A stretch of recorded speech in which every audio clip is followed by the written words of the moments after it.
It's the time of year when we all try to reflect on how we'd like to do life better in the next year.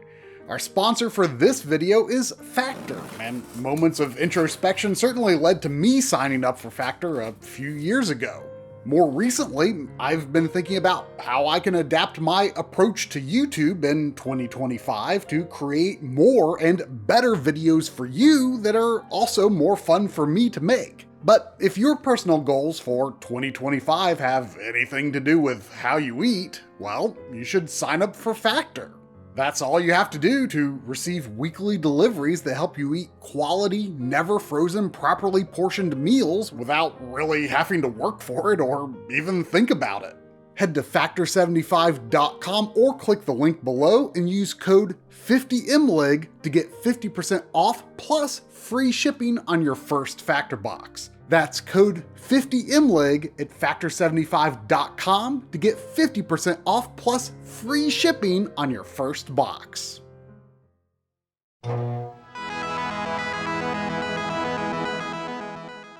Here's something we haven't done in a long time, a good old conversational ad-lib video.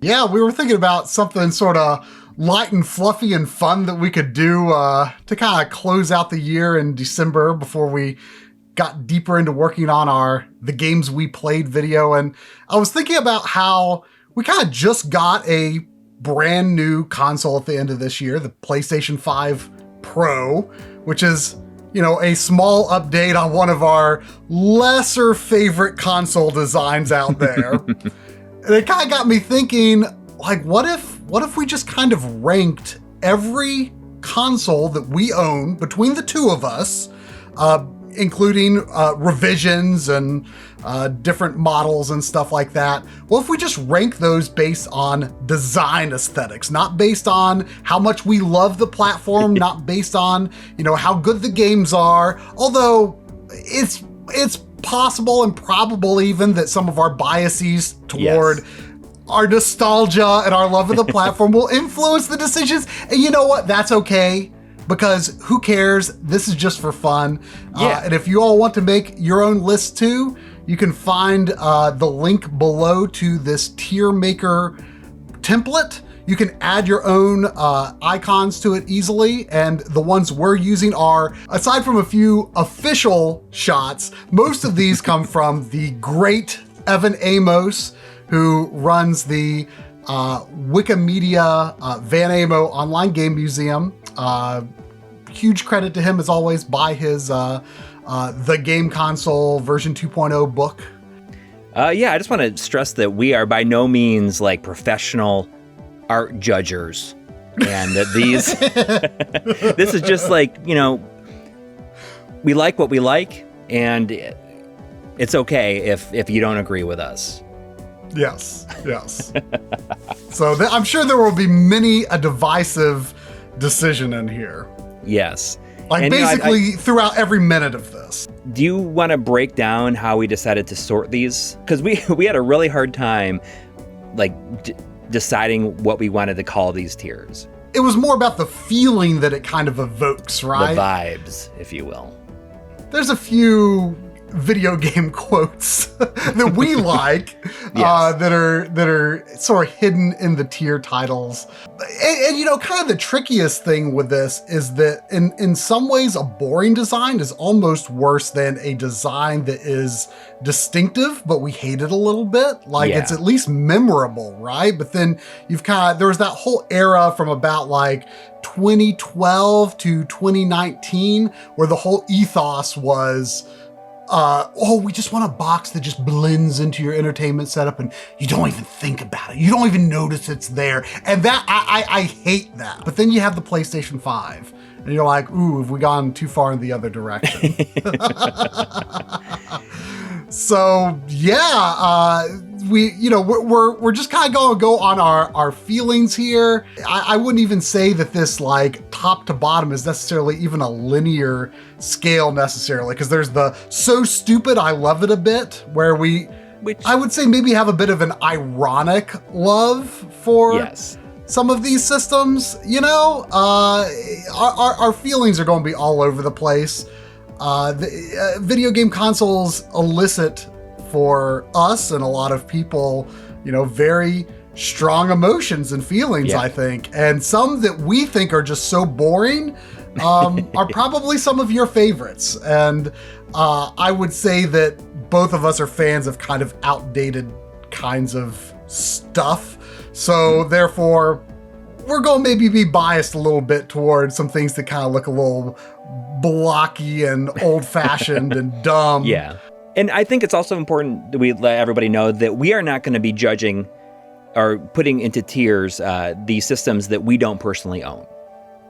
Correct. So this list, this template, like I said, you can add your own to it if you want, but these are only systems and revisions that are owned between the two of us, but not all of them are owned by both of us. For example, Corey has 2 3DO systems. I have no 3DO systems, so I might weigh in on my thoughts on those, but since I don't have like access to them to, stare at them and ponder their design in person, we've determined that's a little unfair to rank them. So we certainly have thoughts and feelings on systems that we don't own, but we have experience with them. Like we've seen them. Sure. But we're not going to rank those if we don't personally own them. So should we get going? I was going to suggest that you kick it off with your first ever system and we go from there. All right, so my first system that I owned that was mine was the Sega Master System. And I certainly have a lot of nostalgia for that system. And I think it's a pretty cool design overall, but it's way too long at this point that it does not fit comfortably in like any setup. And it's constant pain in the butt. The system looks, futuristic, and I really love the red and black color scheme. Master System games came in white and like blue cases, like with the white and blue grid on them. And I'm kind of surprised that they didn't go with that color scheme in the US for the system, like because the Sega Mark III follows that color scheme. Despite that, like the Master System Power Base, I'm going to rank that as that's good. Yeah, I am also going to rank that as that's good. I feel like it's really close to a masterpiece, but the inconvenience of the width takes it down a notch. I don't know if this is entirely fair, but the fact that the pause button is on the system is also an inconvenience. I think aspects of inconvenience are fair to knock a system a little bit. But I kind of feel like it looks like something you would see in Star Wars. Like you'd like stick a cartridge in that, and then like some projection would fly out of it. Like it's a really cool design, I think, and I think it really holds up. But I will say, neither of us has the Master System 2 because I think that is a top contender for the ugliest system of all time. I'm sure some people have nostalgia for it. Master System 2 is so ugly. We won't be ranking it because we've avoided owning one because it's just that bad looking. Yeah, there's no real reason to own it. And, I've only seen it in person maybe once or twice in my life. Yeah, I've seen it in local game stores here and there, and I'm just like, ooh, I almost want to buy that just to have it, but I do not want to look at that thing. Yeah. So I'm going to now go with my first ever system, which is, of course, the NES. The NES maybe had a few misguided thoughts that went into its design process in the sense of like, oh, we don't want to look like a game system where you stick the cartridge in top because game systems just failed in North America. We want to look like a piece of home entertainment, but really it still looks like a game system. I mean, it kind of set in my mind what a game system looks like. It solidified for me the idea that like the default video game system color is gray, or even like a two-tone gray sort of thing. Some of my favorite systems kind of go for color schemes like that. Obviously, this is based on a huge amount of nostalgia, but I just can't help it. This is the standard that all video game systems are judged for me. This is like the baseline. I love the NES. I'm calling it a masterpiece of design. I love the vent ridges on the top, and that kind of is aligned with the cartridge shape that have those ridges that you can kind of grab for putting games in and out. So I think it kind of has a cool, unified design in that sense. I know I'm biased, but I love it. You know, I'm going to rank that one as I'm interested in this. I like the design. I think it's pretty decent. And I think that for the time period and what they were going for, the VCR-esque design was really, really smart. But, you know, that came at a cost, I think, of like wear and tear over the years. Oh, absolutely. Absolutely.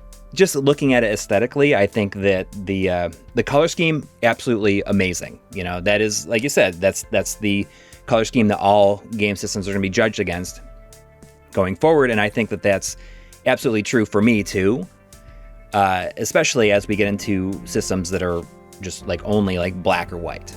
You know, this is like a great medium in between those, but I feel like it's just a little bit, I guess, too big for what it is, especially when you compare it against something like the Famicom, which is like pretty compact. I think that it's decent, but I don't have the same kind of attachment to it as you do. And it looks straight out of 1985. It does, you know, yeah. It wears this time period well. Mm-hmm. So from this point on, I think we're just going to kind of go freeform. We're going to kind of alternate between who chooses the next system. Yeah. And thanks to Brad from our Discord, he said, well, you better rank the Xbox One VCR, the launch model, in the same category as the NES. Sorry to disappoint, Brad.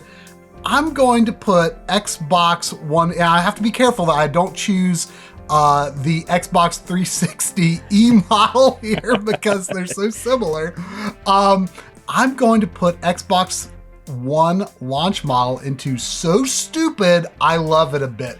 You know, we were talking at the beginning about how I really don't like that whole era of where it was all about, we don't want you to think about the box. We don't want to draw attention to the box. We want to blend in. And I feel like the launch Xbox One was both emblematic of that ethos and yet failed the hardest at it because it looked so outdated. And there's just a ton of empty space in it. I think Microsoft was really afraid of like going back to the red ring of death. Yeah. And they were very conscious of giving lots of breathing room inside their boxes from then on. You know, those Xbox systems that have the top vent, I can't put them under a low shelf because they need ventilation. That does add a layer of inconvenience, but I understand why they went with it. Sometimes I worry about a lot more dust collecting potentially in that top vent, but it's never been a problem for me really. But yeah, the Xbox One, I love outdated tech, and they sure made an outdated looking system. It was a bad design for them, a good design for me, or at least So Stupid I Love It a Bit. It's almost like the So Stupid I Love It a Bit category was made specifically for this system, because I definitely agree with you. It's just big, it's dumb. I'm not really sure what they were thinking. It's very much a punchline at this point, and I think I don't know what they were thinking. Like, kind of goes into the whole like pre-launch and launch period of the Xbox One as it is, right? And it you know, it has those like the touch sensitive power button, and I don't know if anybody else has the same problem, but when I had it hooked up, it just like if dust like hits that, it like just turns on by itself. I don't like, it's not like a CEC thing. I have actually put mine on a smart switch that I like turn the smart switch on through my phone if I need to use the system, because it'll just turn on whatever it wants otherwise. Yep. I mean, I don't have mine hooked up anymore, obviously, but there's just been times where I've come home and it was just on. And thankfully it goes back to sleep out, or auto shuts down after a while, but you know, who knows how many times it's just been on for no reason.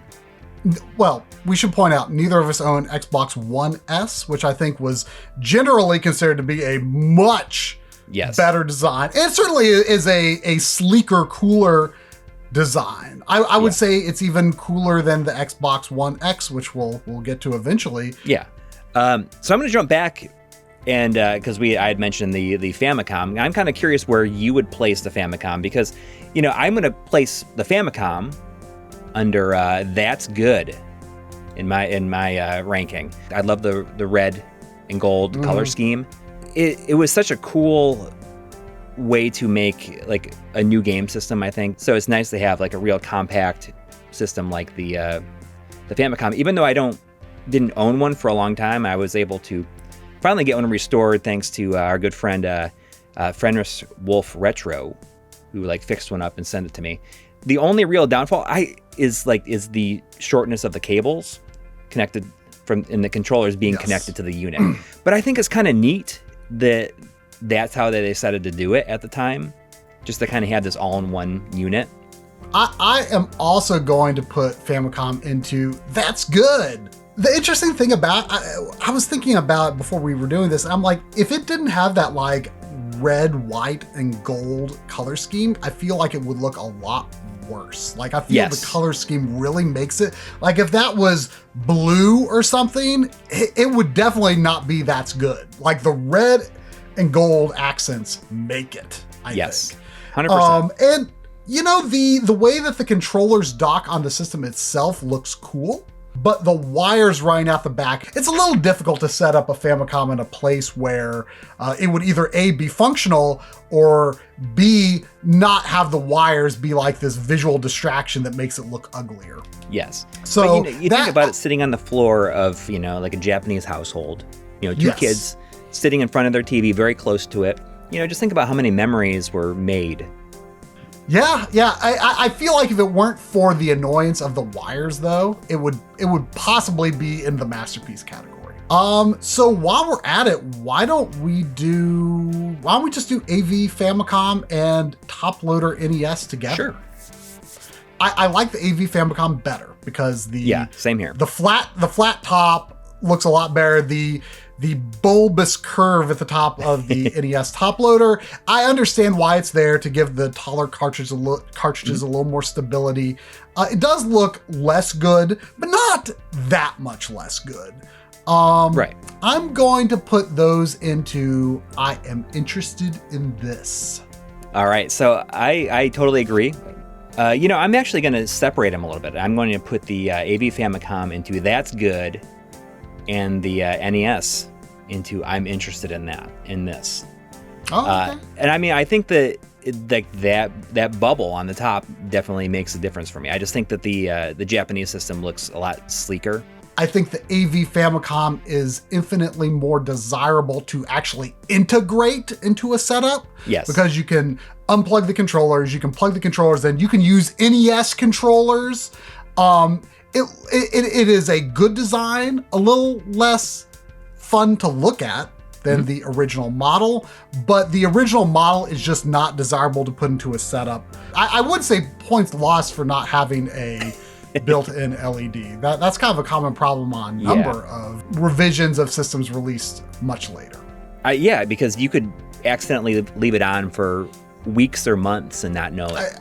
I think I'd left it on for a week or more once before I got my mod. You want to know another system it's easy to do that with is the PC Engine. So I'm going to go ahead and I'm going to rank the original PC Engine, which I think is amazing. Oh yeah. Outside of that, I'm going to put the PC Engine is going to be my first masterpiece of design. One of my all-time favorite designs that is not something that I knew of or at the time or grew up with, that small design, the fact that especially like for the Japanese games with the cool hue card art, it's so prominently and clearly displayed in the front there when it's in use. Perhaps, I wouldn't say any points are lost for not having more than one controller port. You have to have a multi-tap even for 2 players. But it would probably look aesthetically worse if it had multiple controller ports. It's just, I love small systems like that. A lot of systems I think are going to get points here just for being small. Some might lose points for being too small in certain regards, though. We'll see where it goes. But yes, masterpiece of design, one of my all-time favorites, original PC Engine. The opposite end of the spectrum, for me, is a system that you don't have, is the Super Grafx.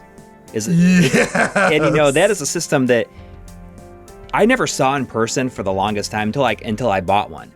Yeah. And I always imagined it to be small, and when I got it, it was like, this is just unwieldy and huge. I'm gonna put the Super Grafx in the well, that's disgusting tier. So just like the complete opposite ends of the spectrum, it just feels unnecessarily big, and it has like these like fake torque screws in it. And it almost looks like it was designed by H.R. Giger, you know, who famously designed the Alien. I don't know. There's something about it. Is it looks all industrial, and it just feels really unnecessary. I have only ever really seen it at your house, I believe. So I will not be ranking it, but I would probably be inclined to put it into that's disgusting. It could be in the running for so stupid I love it a bit. But, and I'll let you go ahead and do the TurboGrafx as well. I actually briefly owned the TurboGrafx that you now have.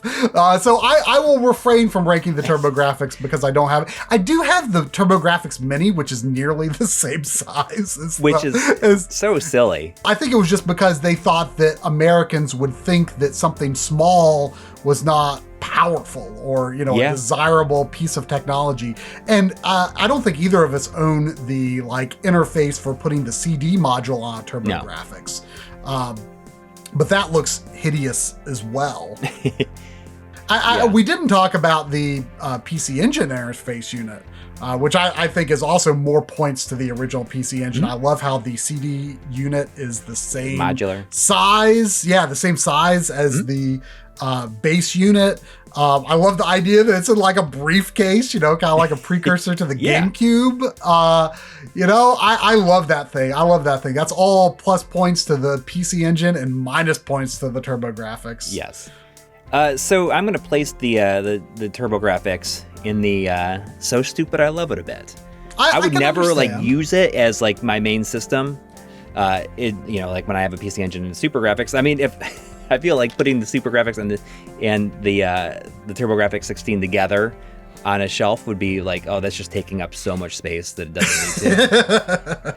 It was just an unnecessary redesign that they did, but I understand, you know, especially when it launched, that a system the size of the PC Engine would just like not fly with Americans, and not that the TurboGrafx 16 like really flew too much with them either. But it is. I think that it probably would have done a lot worse.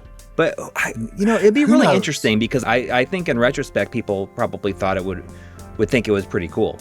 You know, bigger is better. Like they always think like bigger is better, but I think that, you know, throughout the 90s it was always like, hey, let's make it see how small we can make it. And even throughout the early 2000s it was like, let's make it smaller. While we're at it, do you want to go ahead and rank the PC Engine Duo R? Yeah. Which I also don't have because I have the PC Engine with the interface unit.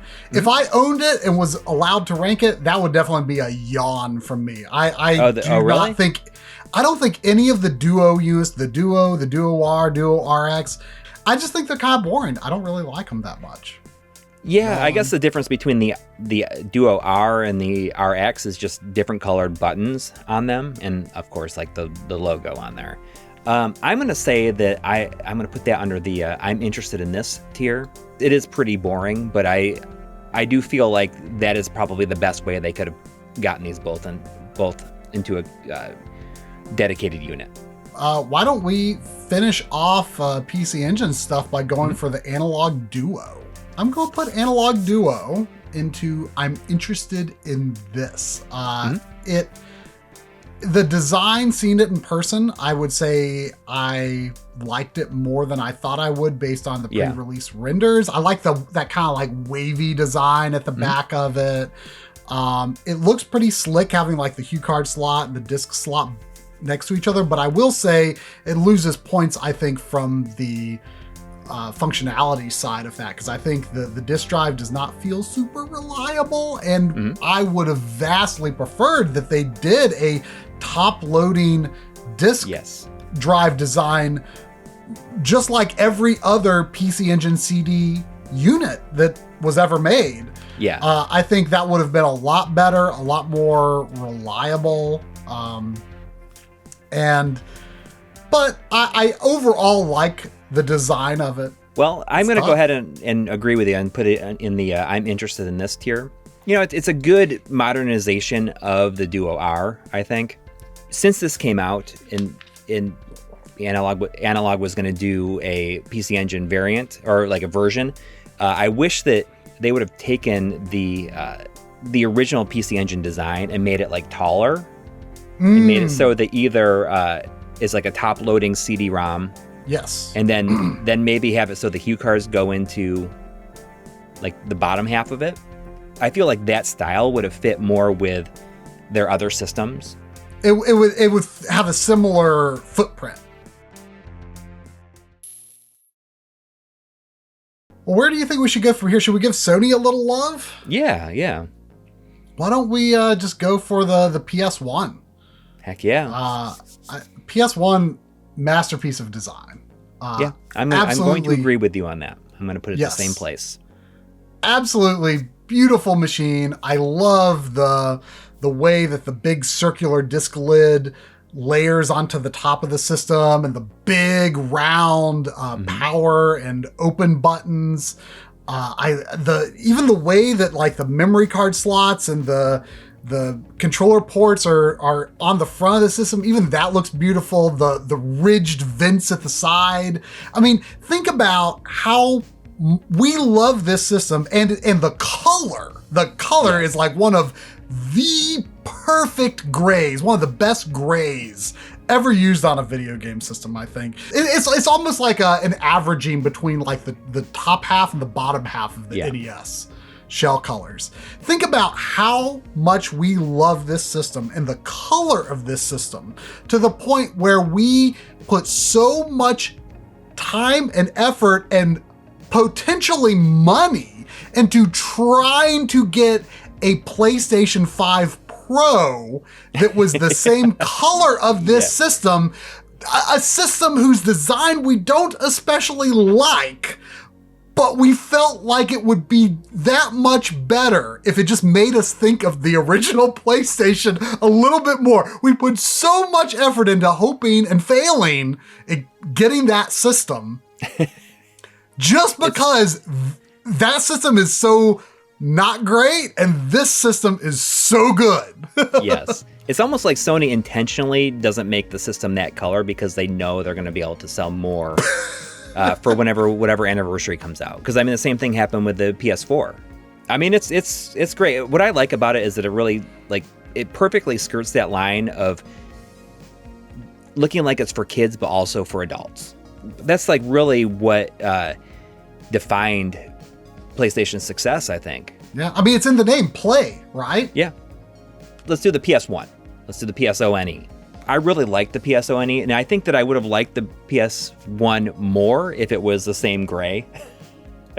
But I'm going to go ahead, I'm going to put the PS1 in the That's Good tier. I am aligned with you on that. I actually like the white. I like that they did something a little different with it. Mm-hmm.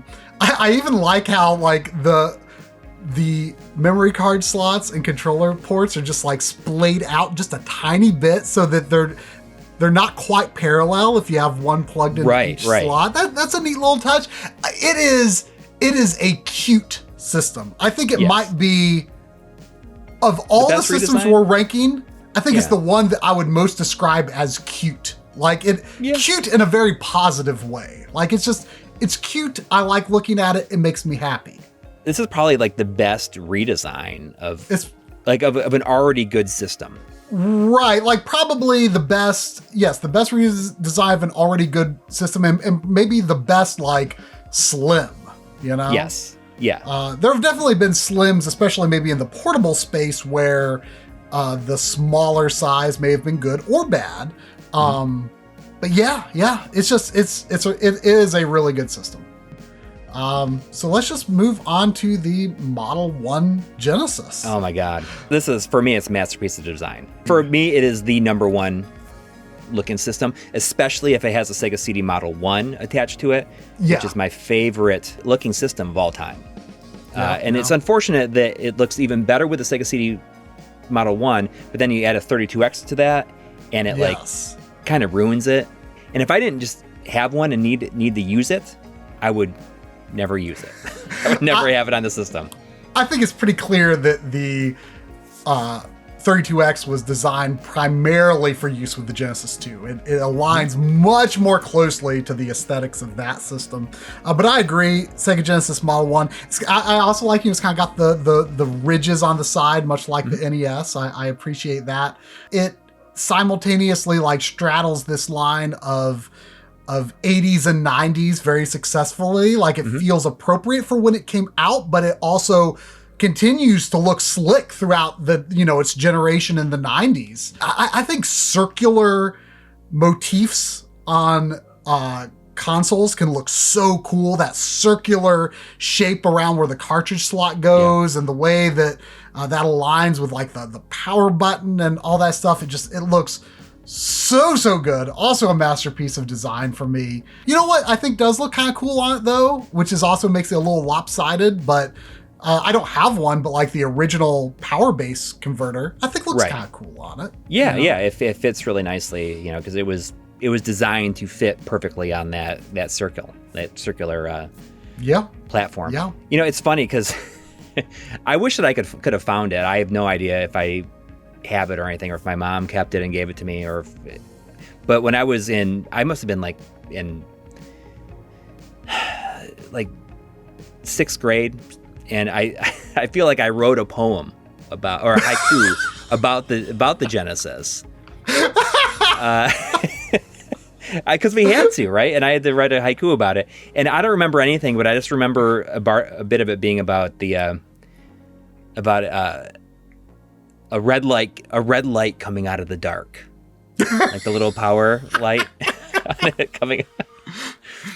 Sega Genesis Model 1, so good it inspires poetry. I mean, you don't get better than that. Of a 6th grader, by a 6th grader. But even today. Well, let's rank the other two Genesises. Okay. For Genesis Model 2, I think more highly of it than you do. I know you're like really against like the whole rebrand era of the Genesis. You don't like the new font. You don't like the red cases. I really like that. I like both. I like the original Genesis branding, original Genesis cases, and the Model 2 era branding and cases. Similarly, I actually really like the Genesis 2, and I'm going to say that's good. This is going to sound contradictory with how I'm going to rank some systems later, but I actually really like how it's pretty much all black design. I think it just looks cool. Like it almost looks like something that like could be like on Darth Vader's chest instead of like the blinking lights or something. I don't know. I think it's cool because I actually have decided not put it on the list because it's essentially so similar to the Model 2 Genesis, but I do have a Japanese Mega Drive 2 and a Asia PAL Genesis 2 that has I do like the blue and sort of magenta, I guess, color scheme that exists for the Japanese models. I also really like when you push on the power button, there's like kind of those 3 power LEDs all in a row in the middle there. Yeah. The Mega Drive 2 actually doesn't have a power LED, so I think that's points lost to that one. I'm going to take it and I'm going to put it in the yawn category. Because, I mean, It's not that Model 1, and I mean it looks horrible on the Model 1 Sega CD. With the Model 2 Sega CD, it's just like it's so big, it's so long. I mean, it's like Model 2 Sega CD doesn't look great anyway. Exactly. The only thing I think is noteworthy about it is the power button. Instead of having it be a switch, it's just like a button. So Genesis 3. I am going to put Genesis 3 into That's actually a tough call between I'm interested in this and so stupid I love it a bit. Is it stupid? Is it stupid? I mean, I'm not sure. It's a little stupid, but it is. Is it stupid enough? If there, you know what, years and years after the fact to release that system, you know, with yet another rebrand, you know, I feel like the 3 on it is written as if it was like written on a chalkboard. I'm going to put it in the so stupid. I love it a little bit. I guess I will too. I think it's cool that it exists and that it's so small. Barely bigger than a cartridge, right? Yep, exactly. Barely bigger than a cartridge. That logo is bad though. I think that the actual Genesis is the same font as like the Model 2 era, but that 3 like just totally changes your perception of it, and it just looks gaudy. The output coming out the side is kind of bad. I mean, that is the most obnoxious part. And in many ways, I mean, it's probably about the same size as a PC Engine, you know, and which is kind of which is kind of neat. It's like a PC Engine equivalent. Yes. Like in terms of, you know, footprint. That's ultimately probably the best thing about it is the size. You know, even though I think that I guess going back to the PC Engine, we didn't really talk about like, you know, like the AV cable comes out of the side, right? Oh, I've got PC Engine right here. Yeah, it's got power on the side and RF on the other side.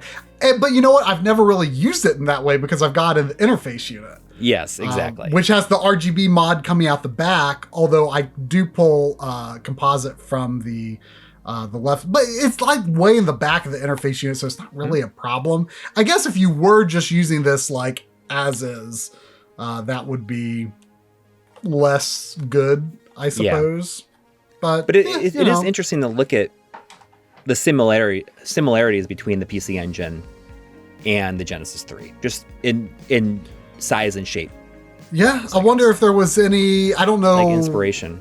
Yeah, I don't know if like the Sega of Japan designed the Genesis 3 or if that was done somewhere else. I'm pretty sure that McCheskey was the one that put it out. So I don't know if there was actually any thinking along those lines there. Yeah.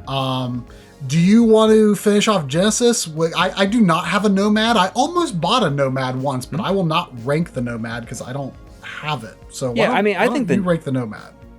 And I guess, you know, the Nomad is pretty neat.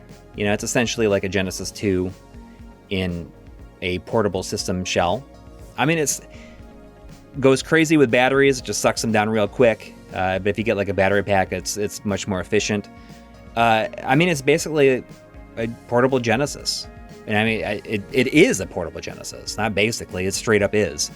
Even has like AV out that you can just run it to a TV and use it as a controller. I think it's pretty neat, and I'm gonna place that one into I'm interested in this because I just think it's cool. Why don't we do Game Gear while we're at it? Whew. I've been enjoying the Game Gear lately, although as a video output system, thanks again to our friend Fenris Wolf Retro. I'm actually not real sure where I'm going to put Game Gear. It's okay. The design is okay. The A and B spacing is a little far apart compared to like Game Boy, which I think makes it less comfortable to like move your finger from A to B. I don't know if that should really factor into it. They're expecting you to put your like fingers on it sideways. Like the decline between the 1 and 2 button or A and B is much steeper on that system, I think. It makes it less comfortable to use. I don't think it's stupid necessarily. Right. It's not boring either. This one's real tough. I'm going to put it into I'm interested in this, but it's at risk of falling to a lower category, you know? Like it's not amazing. but it's, you know, I don't hate the Game Gear design. It's very much a product of its time. It takes certain design cues from, I think, like maybe a little bit of the Master System 2. It mixes it with the that Genesis sort of bulbousness. I'm gonna put it in the yawn category. I don't know. There's just nothing about it that I feel is very distinctive. I mean, it's big, you know, because it takes so many batteries. And I didn't have one back in the day. Like I had an Atari Lynx, which is not on this list because neither one of us have a Lynx now. I would say that the Lynx would probably, for me, would go in the so stupid I love it a bit. But I just feel like in comparison, the Game Gear is just kind of boring. Let's hit those real early systems. Okay. I feel like Atari 2600. That wood grain, man, is like... Wood grain is great. The toggle switches don't necessarily do anything for me. Mm-hmm. The ridges on top are cool, but they are dust traps. The cartridge slot doesn't look great without a game inside it, but it does it's kind of cool that the game like kind of goes in at a bit of an angle. It's real borderline between masterpiece of design and that's good. Yeah, I mean that's how I'm gonna rank it too. It's real borderline between those, but I'm going to give it the benefit of the doubt. It's the wood grain. I'm going to put it in masterpiece. I'm going to put it in the that's good tier. The wood grain, and you know, just it very much looks like a product of its time, and I think that's what's that Atari logo, like on the front, like the Atari logo is a classic. It's iconic. Then there's the Atari 2600 Junior. The one I have is actually a hand-me-down from our friend Drumble. It was his childhood 2600. Cool. But man, that system, that's a yawn. It does almost nothing for me. Like the silver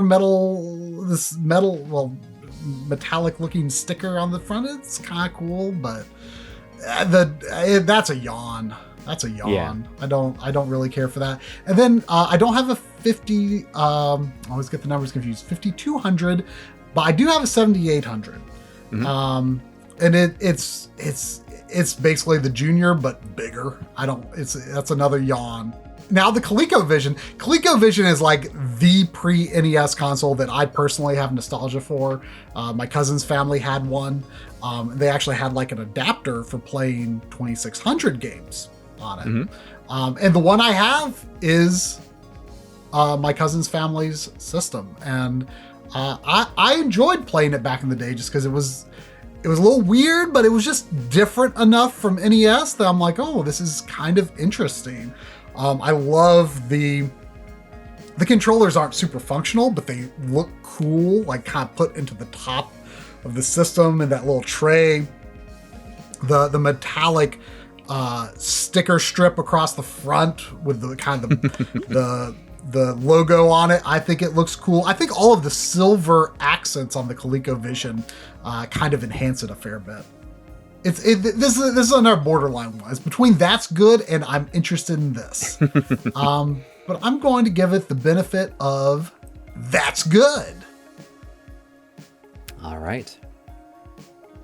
I want you to pick the biggest yawn. The biggest yawn. The biggest yawn. Oh man. I feel like if you had asked me this last night, I feel like I could have told you. The system that most successfully meets the criteria for, the just disappear into your entertainment system and don't think about it, I feel like is the Xbox One X. Yeah. I feel because it is sleek.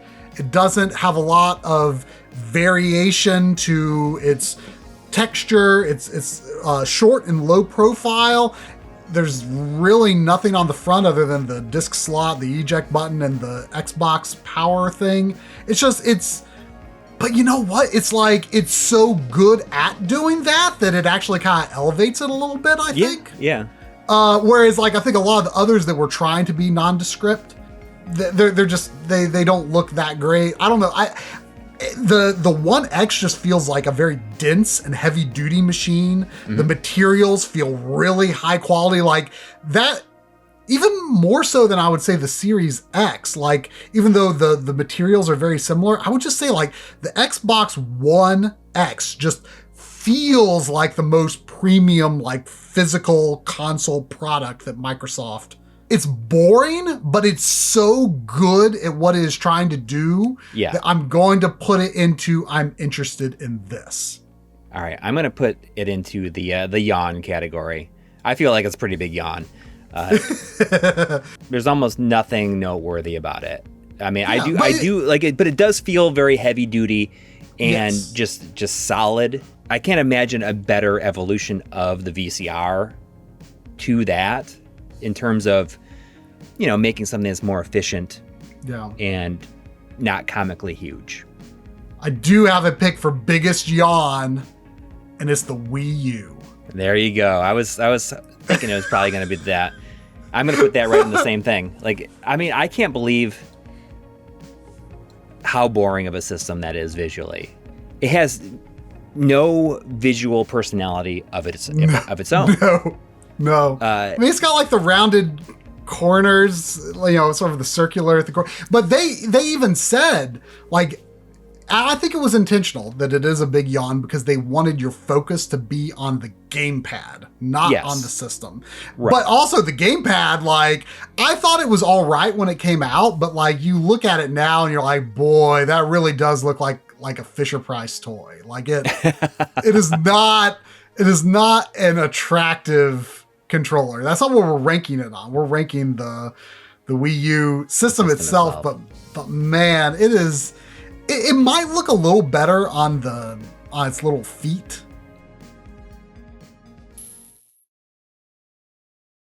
Well, I want to give you a bigger yawn.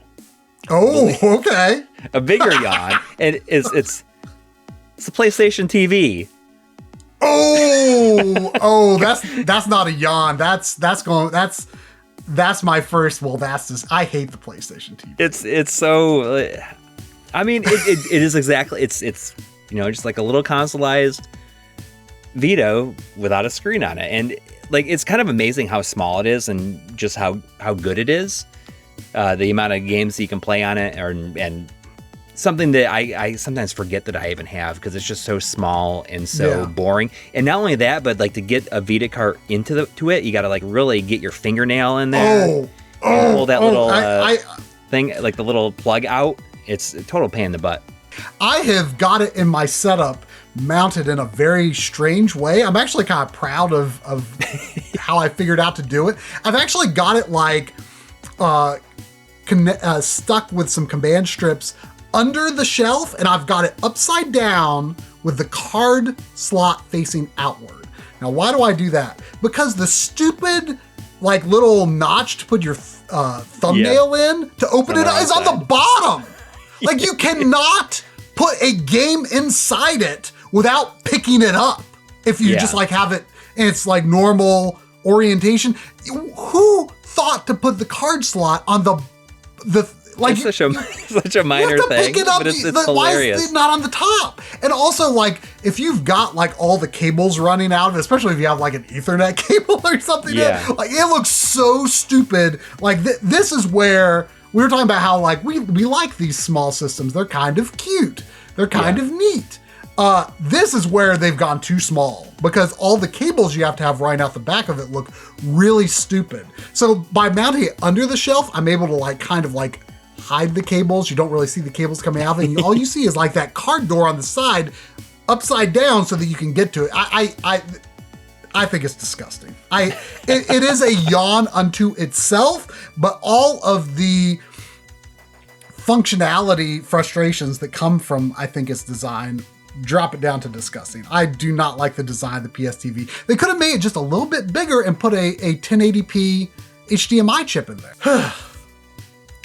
So I'm curious though, how would you, based on where you put the Wii U, how would you rank the Wii? Because I think that it's kind of a boring system, but its color scheme is what sells it, I think, and just the like the kind of the angled corner on the back. I mean, this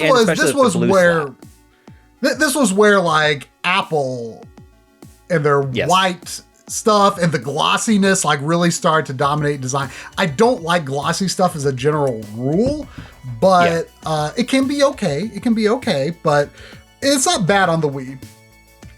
Especially the white Wii, you know, you don't really see the fingerprints and stuff on it too clearly.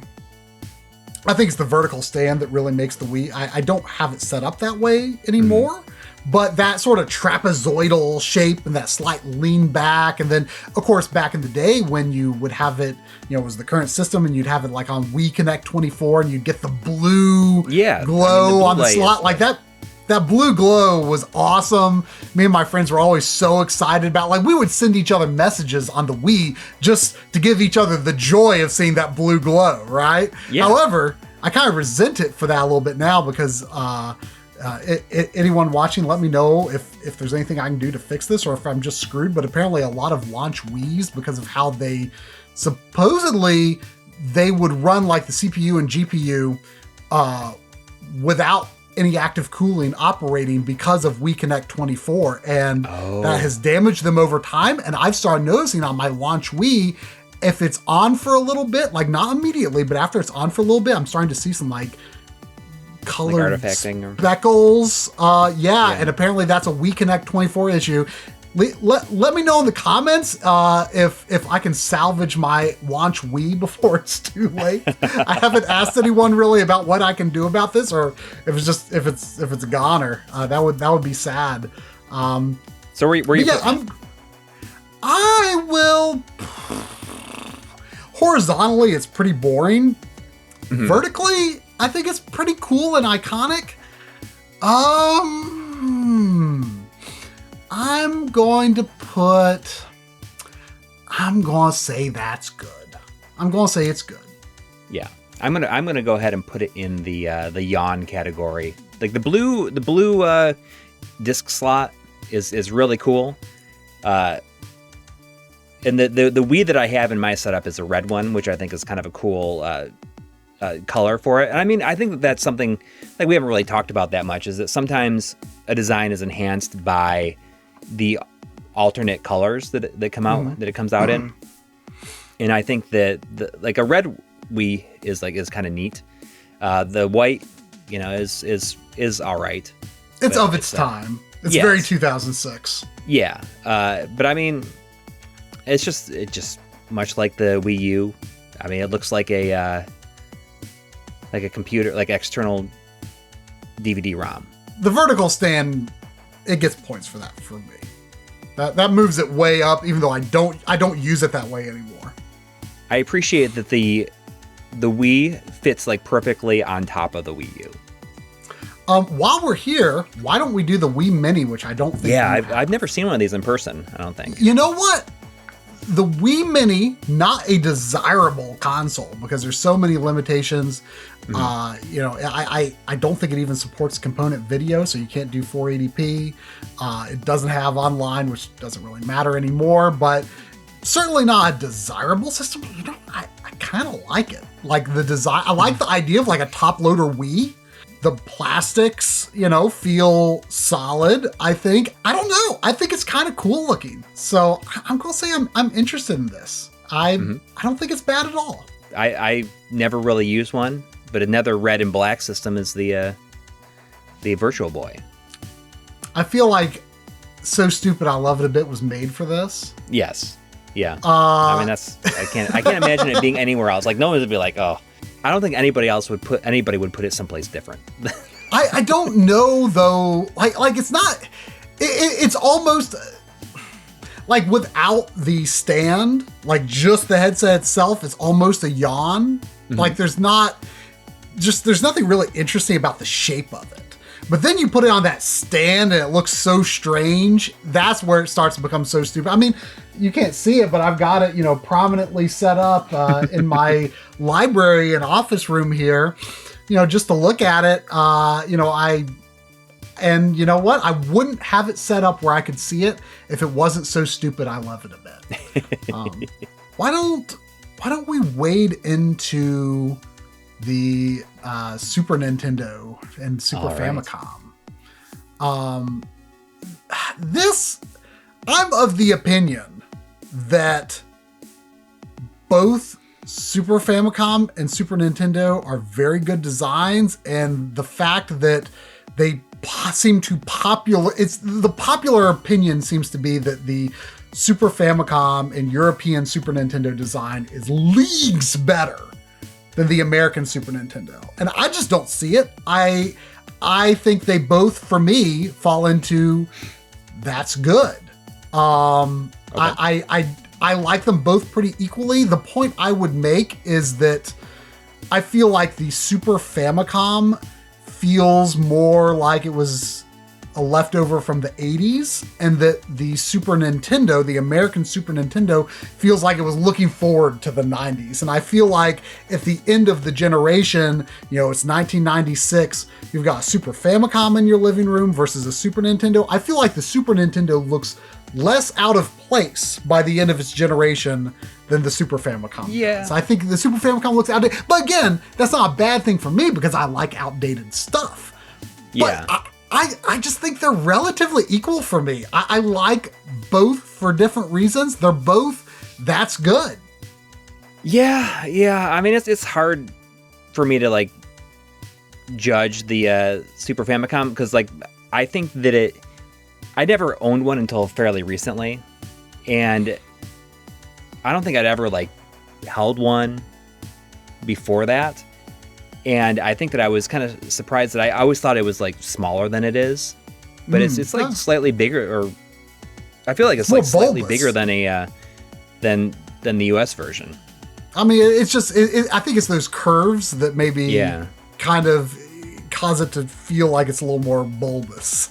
Yeah, but I'm going to put the Super Famicom. I'm going to put that into that's good, and I'm going to put. I mean, I kind of want to put in between I'm interested in this and that's good, but I'm going to put the Super Nintendo in the that's good as well. Yeah, I don't get the fuss over Super Famicom looking so much better. They're different but both good. And then we've got the what's the model? Junior? Is it 102 or I don't remember exactly what the model number is. The Junior. I mean, it is officially, I believe, called the Super Famicom Junior in Japan, but here it's just called the Super Nintendo. But the Junior, the Mini, whatever you want to call it. The Super Nintendo Indiana Jones, along with the original Super Nintendo, is the Super Senior Super Nintendo Junior. Henry Jones. Super Nintendo Junior.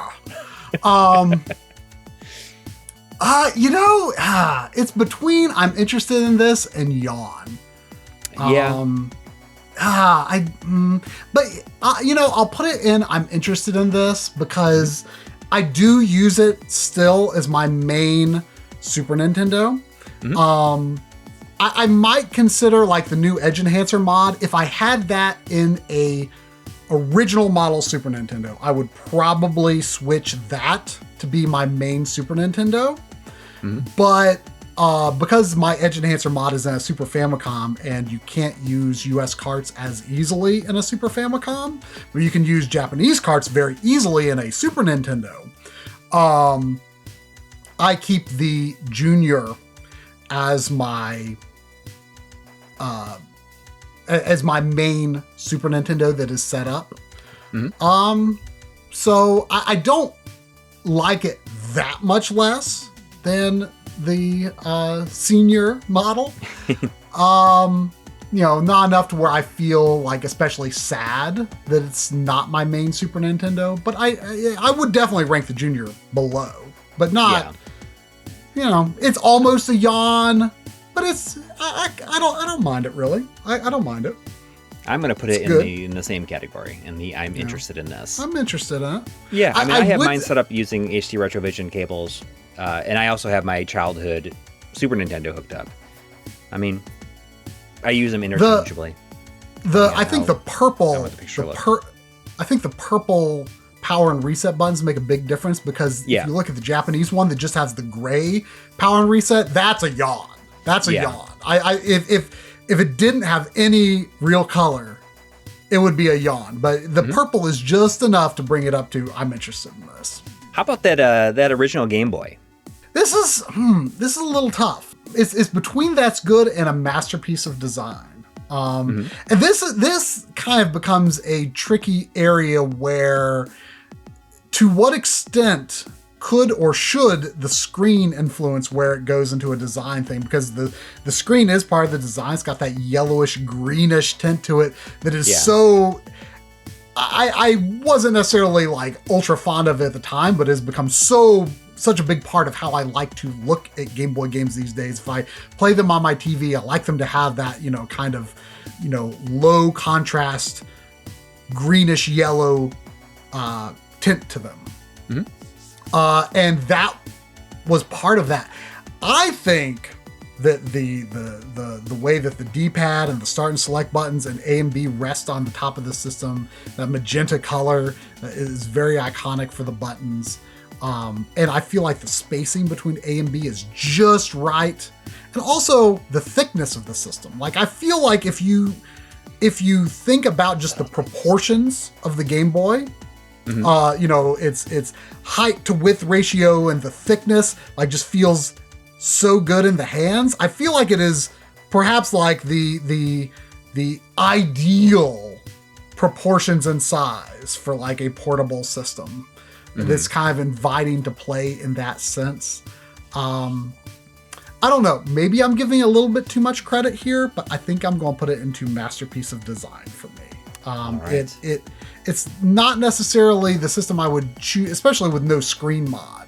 Not necessarily the system I would choose to play today, just because, you have to have it under a light or under the sun or something. But that aside, like, I think it's such an inviting form factor, I think, for playing. So I just have a green version of it. Is that like the play out loud? Oh yeah, I like that. That's a play it loud. So I think the play it loud colors are awesome. I have it's not in the shell right now because I kind of want to restore it to its shell. But I used a play it loud clear for a mod. But I love those two. I was always very jealous of a friend's clear Game Boy back in the day. Based on, the original version and that play out loud version, I'm going to put it in the that's good category. I think that's fair. It's fair. It's classic. Yeah. It's classic, and it's definitely stood the test of time. Absolutely. Well, why don't we just kind of go down the Game Boy line here? Yeah. The Game Boy Pocket at the time it came out felt like a really big upgrade. It's a bigger screen. It's got slightly better motion clarity, pixel response. I think people way overestimate, though, like how much better it was. Because if you look at it today, you're going to think like, whoa, that's blurry. Because I remember after getting the Game Boy Color and after using it for about a year, I pulled out my Game Boy Pocket. I was getting ready to trade it into Funkoland so I could buy a PS1. And my eyes had gotten used to the near perfect motion clarity on the Game Boy Color, and I'm looking at this. I'm like, oh my gosh, is this broken? What happened to this thing? Like, it's pretty. Its motion clarity is not great. At the time, I liked the more grayish color than the greenish color, but I like the green more now for the screen. It felt like an upgrade.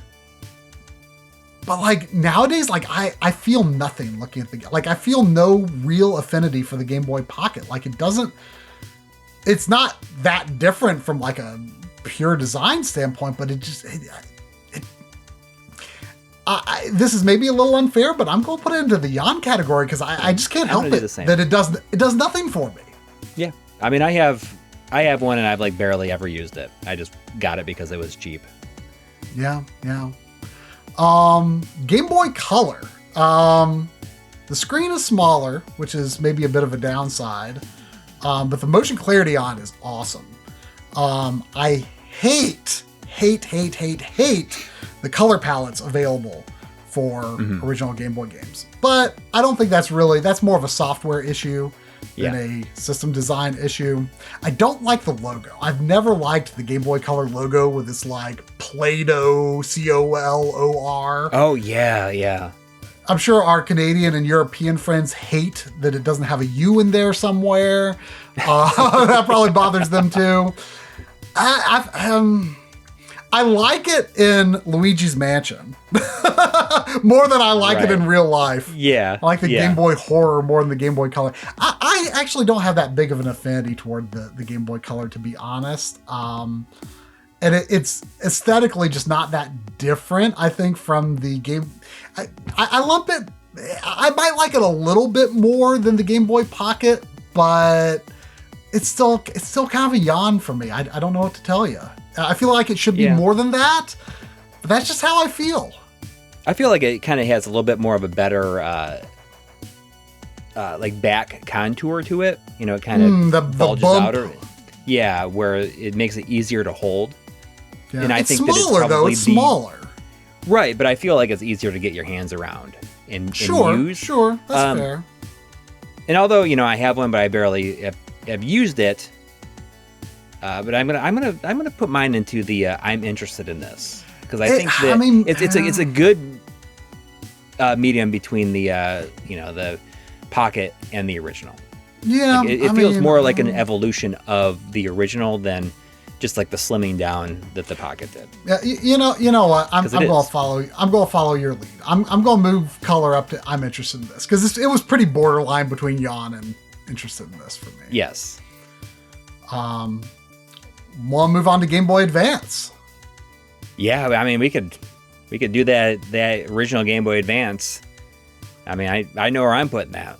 It's an amazing handheld, you know, and I love the wider form factor. I'm going to put the original Game Boy Advance into the masterpiece of design. Wow. Okay. I just think that it's like the best, like one of the best portables of all time, just to use. You know, if it launched with a backlight, that was the only real downfall of that original version, is no backlight, and the screen was difficult to see. But I think physically the system is about as perfectly designed handheld.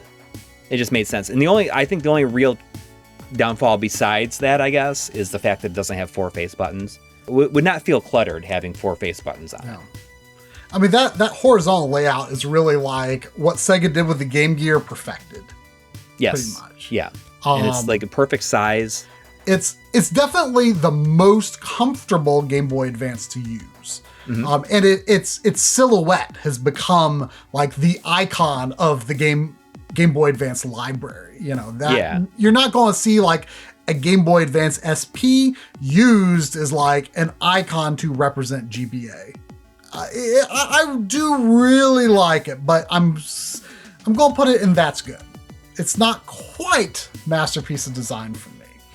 Mm-hmm. What I will say, though, even though it is less comfortable to use, I think the Game Boy Advance SP is one of the most gorgeous gaming systems ever made. That clamshell design, yes, I think the clamshell design, the way that it closes, it just makes this neat little square pancake of a system. Yeah. I think the sort of not glossy, but sort of metallic sheen paint that's used on most of the models looks really cool. The form factor didn't really bother me that much back in the day. Like the screen was always protected. You know, because you kind of felt like having that screen protection made it so that it was a truly portable system that you could take anywhere, that you felt comfortable, and it did not need a carrying case. You could just stick it in your pocket. Yep. I think even though it's less comfortable than the original GBA, I just think from a pure aesthetic standpoint, I mean, it makes me think of the PC Engine, how it kind of goes into that little, it's smaller, of course, but it's got that just cool. I think it is slick as heck. Yeah. I just think it is easy masterpiece of design for me.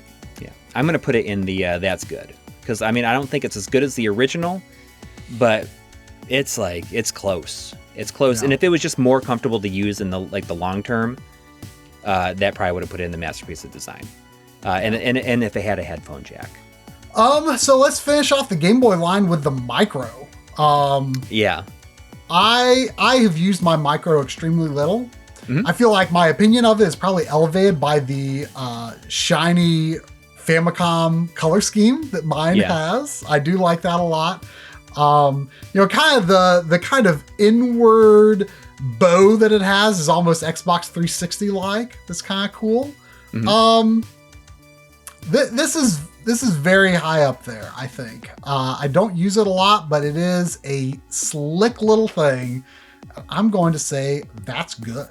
Yeah, I'm gonna put it the same place because, well, like part of me was thinking like, oh, maybe I should put it in the so stupid I love it a bit because it's not usable for like the long term.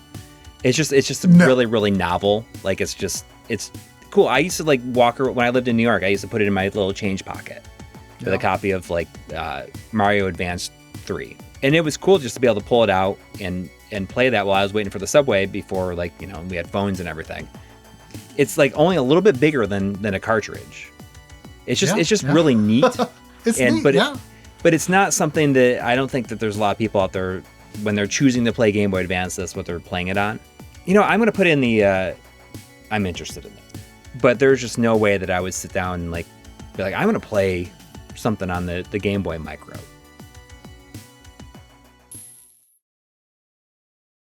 Let's do PS2. All right. I like the PS2 Fat, the original model. I feel like more than I should.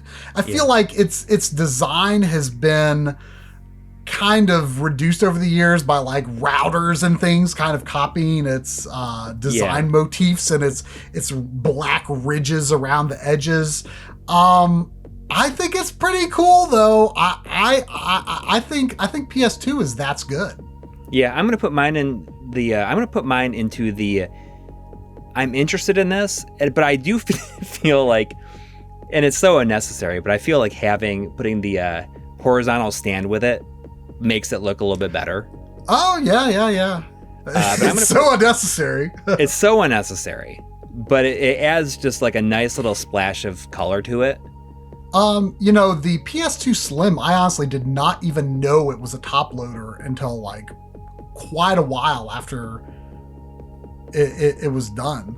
I got the 9000 first, and you can see here we've got both the 9000 and the or 90,000, I don't know, and then the 70,000 separately here because they do look a little different.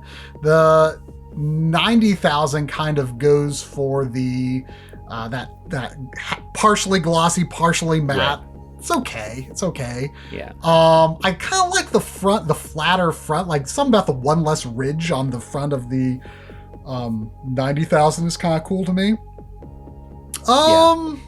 They're okay. Yeah, they definitely feel cheaper. They feel cheaper than the PS1 felt from the original PlayStation. Yeah, I can't decide if I'm interested in this or Yan for the two of those. What do you think?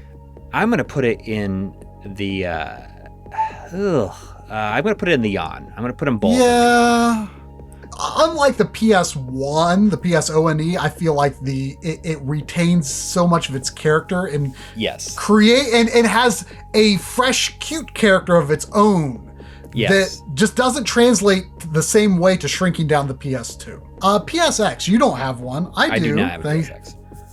Thanks very much to Mikaru-san for providing that years ago. It's, this is meant to, in some fashion, disappear into your setup, although it's kind of got that white gloss of the era.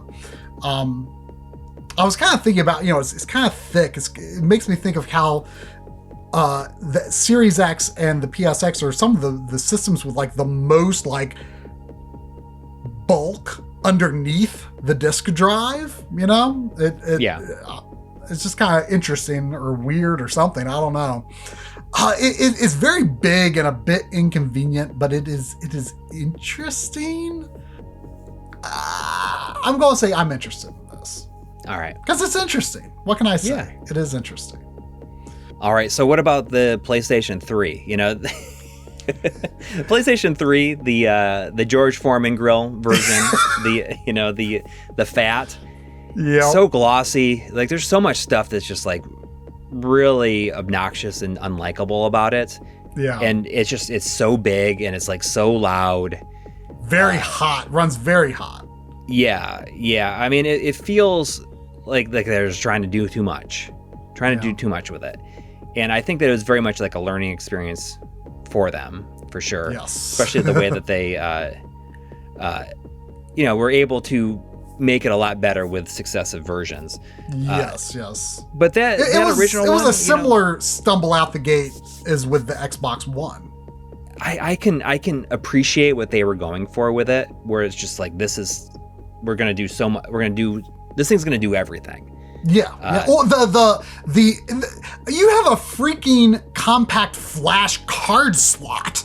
Yeah. Like under the door on the front of the thing, like that just screams like this is like a multimedia powerhouse, right? Exactly. Like it does it all. From a video production standpoint, it's kind of annoying because I feel like that gloss and the curvature of it just makes it almost impossible to like make look good. So I'm going to say, despite everything, it's so stupid I love it a little bit because it's so stupid I love it a little bit. It's like it's so extreme. Like they just they really went for it. If we didn't have that category, it would probably go into the well, that's disgusting. Yes. I was thinking about how I've got the PS3 Slim set up now as my main PS3. And I was like, is there like any part of me that was like, it would be kind of neat if I had the fat set up instead of this. And no, I do not feel that way. I do not feel that way at all. But it is so stupid. I love it a bit. Which I don't, if we're going on to the PS3 Slim, I don't think it is so, it's not really stupid. It's still got that bit of that grill shape. The matte finish, very appreciated. Yeah. Very appreciated. And they still got a little the physical eject button and power button. Yeah, and the sheen, like kind of above the disk drive and where the buttons are is, you got kind of that mirror reflection, which is a little hard to keep looking clean, but it's, it's cool enough. PS3 Slim,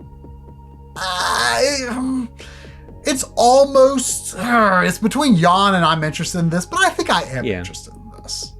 I'm going to put it in the yawn category. I think I didn't get one until recently.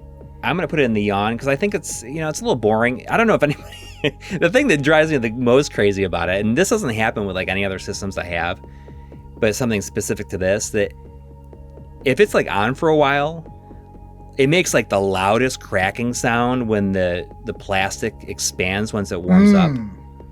And some like it sounds like it's cracking open sometimes. It's like there's like a dragon going to emerge from like something's egg. trying to break out of it. But to me, it's kind of the most distinctive thing about it because when I hear that, I'm like, oh, the PS3 Slim is on. I just kind of feel like that large matte curve on the top looks kind of pleasant. Yeah. It was a massive improvement. Like this. It depends on your perspective about Xbox One and then its subsequent upgrades, but this is like perhaps it's basically tied with that with like the most needed redesign and probably the most successful in terms of turning the brand image around. You don't have a PS3 Slim though, right? Or Super Slim, sorry. I kind of do, but I am going to not rank it because the one I bought was as junk. It was sold as junk. And all I did with it was open it up and take the board out so I could use the board for B-roll.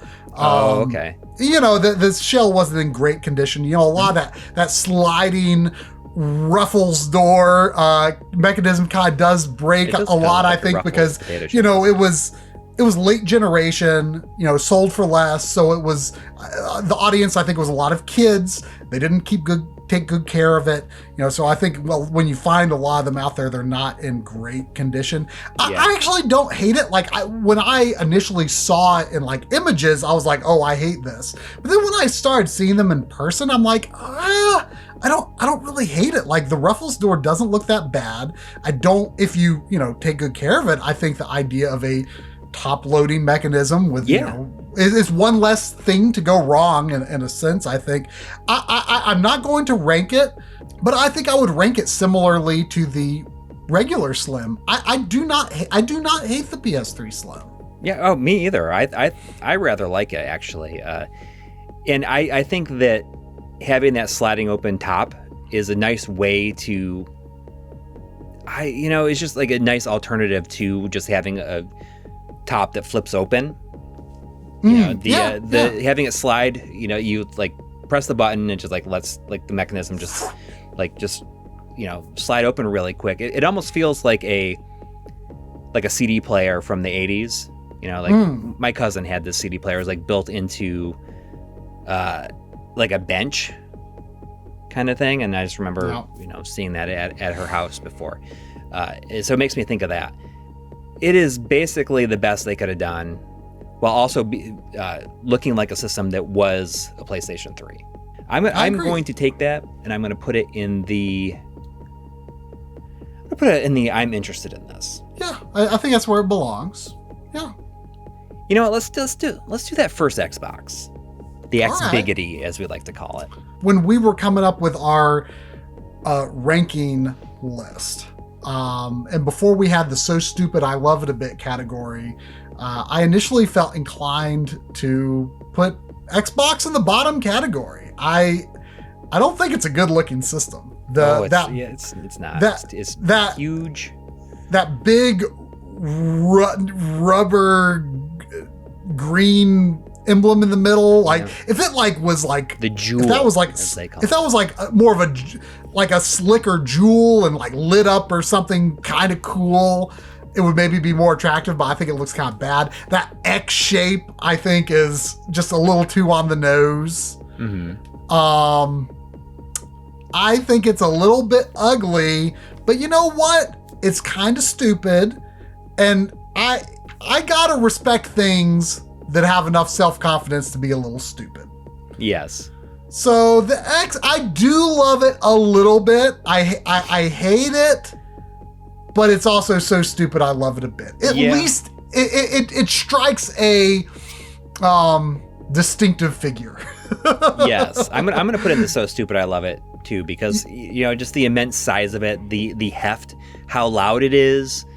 I mean that machine is like packed full of stuff too. Doesn't feel like there's a lot of wasted space in there. But it's just in contrast to the other systems that it was competing against, it feels comically big. I guess. And, like they said, I think that Microsoft said, we need the people to know that this is more powerful. Well, should we do Xbox 360? Yeah, let's do that original 360. I actually don't have an original 360. Original Xbox 360 is the best looking system that Microsoft has made. It is it's the most iconic looking.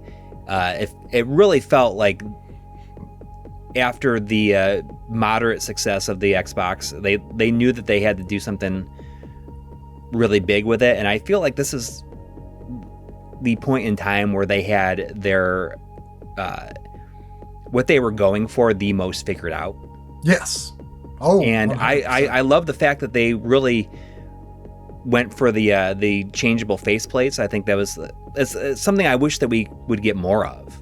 It's just too bad it was plagued with like hardware problems for so long. But I'm gonna go ahead and put that one under that's good. Xbox 360 S model. I actually didn't have one of those until more recently. That one, it really seemed like they wanted to distance themselves from the Red Ring of Death fiasco. So they really changed it. They added that top vent, that kind of gives you a little more assurance that it's getting the cooling it needs and stuff like that.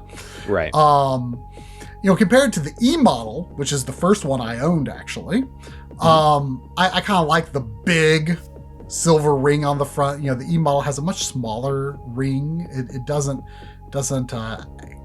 carry that motif of the Xbox 360 as strongly as the S model does. I feel like during its generation, in almost a similar way to where Sony needed to reinvent themselves, Microsoft needed to distance themselves from the Red Ring of Death. And I feel like that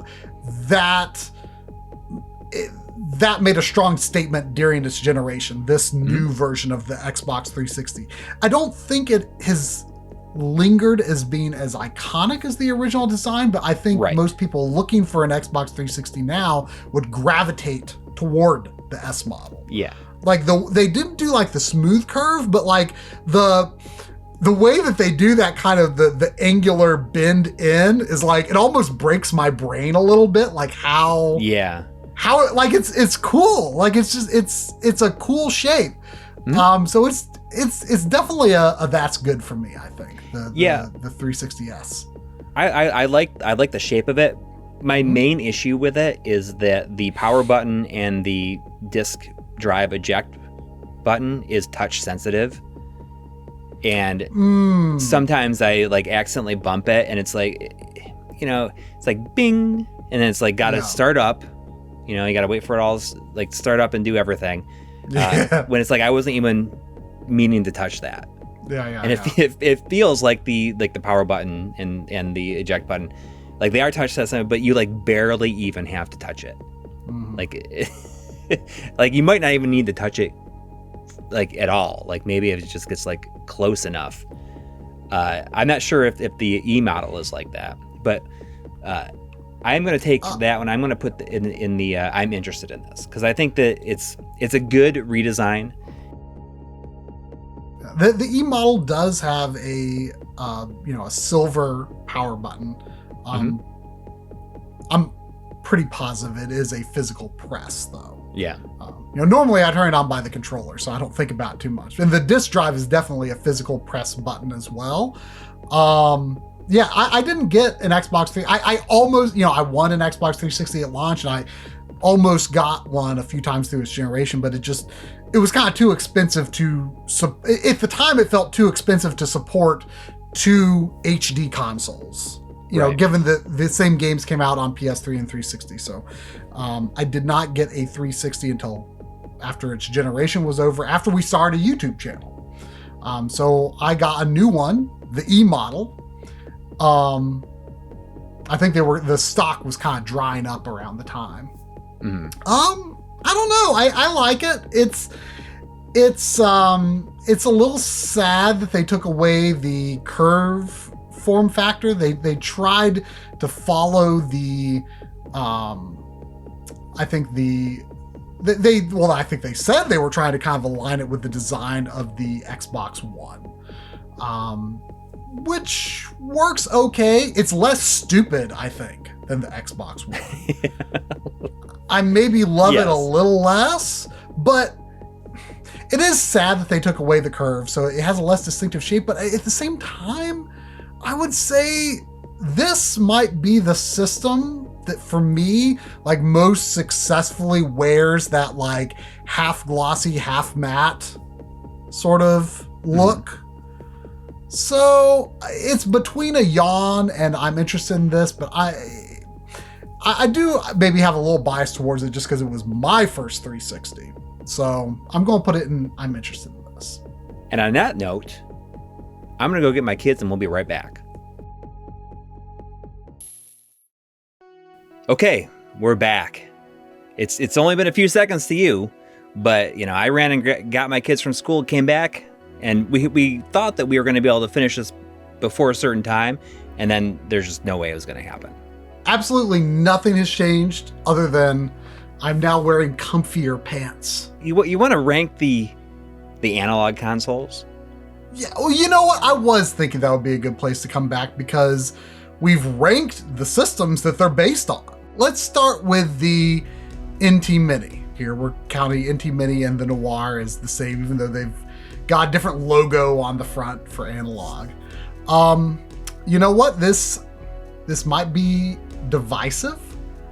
I'm going to put the NT Mini into, well, that's disgusting. It's super unnecessary. I understand why they did what they did with it.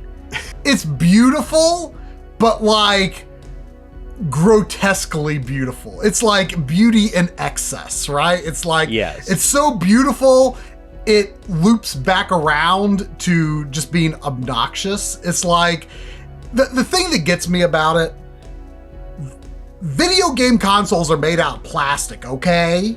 Yeah. Video game consoles are made out of plastic. Do you think you're better than a video game console? Because guess what? You're a freaking video game console. But you're acting like you're better than a video game console. Yes.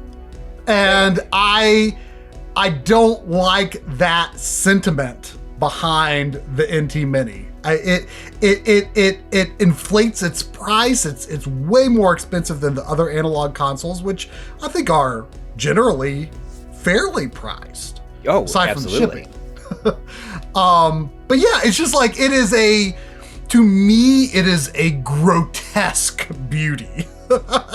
Yeah. I mean, I wouldn't say that it's disgusting, but I'm going to take that one and I'm going to put it in the yawn category. I mean, when we talk about the following consoles, I think the thing that's going to really stick out is just like how nice those consoles are, and I feel like an opportunity was missed to just make the Noir what it should have been, which is more in line with what the Super NT and the Mega SG were, right? Which were just like really concise, small footprint redesigns of that original.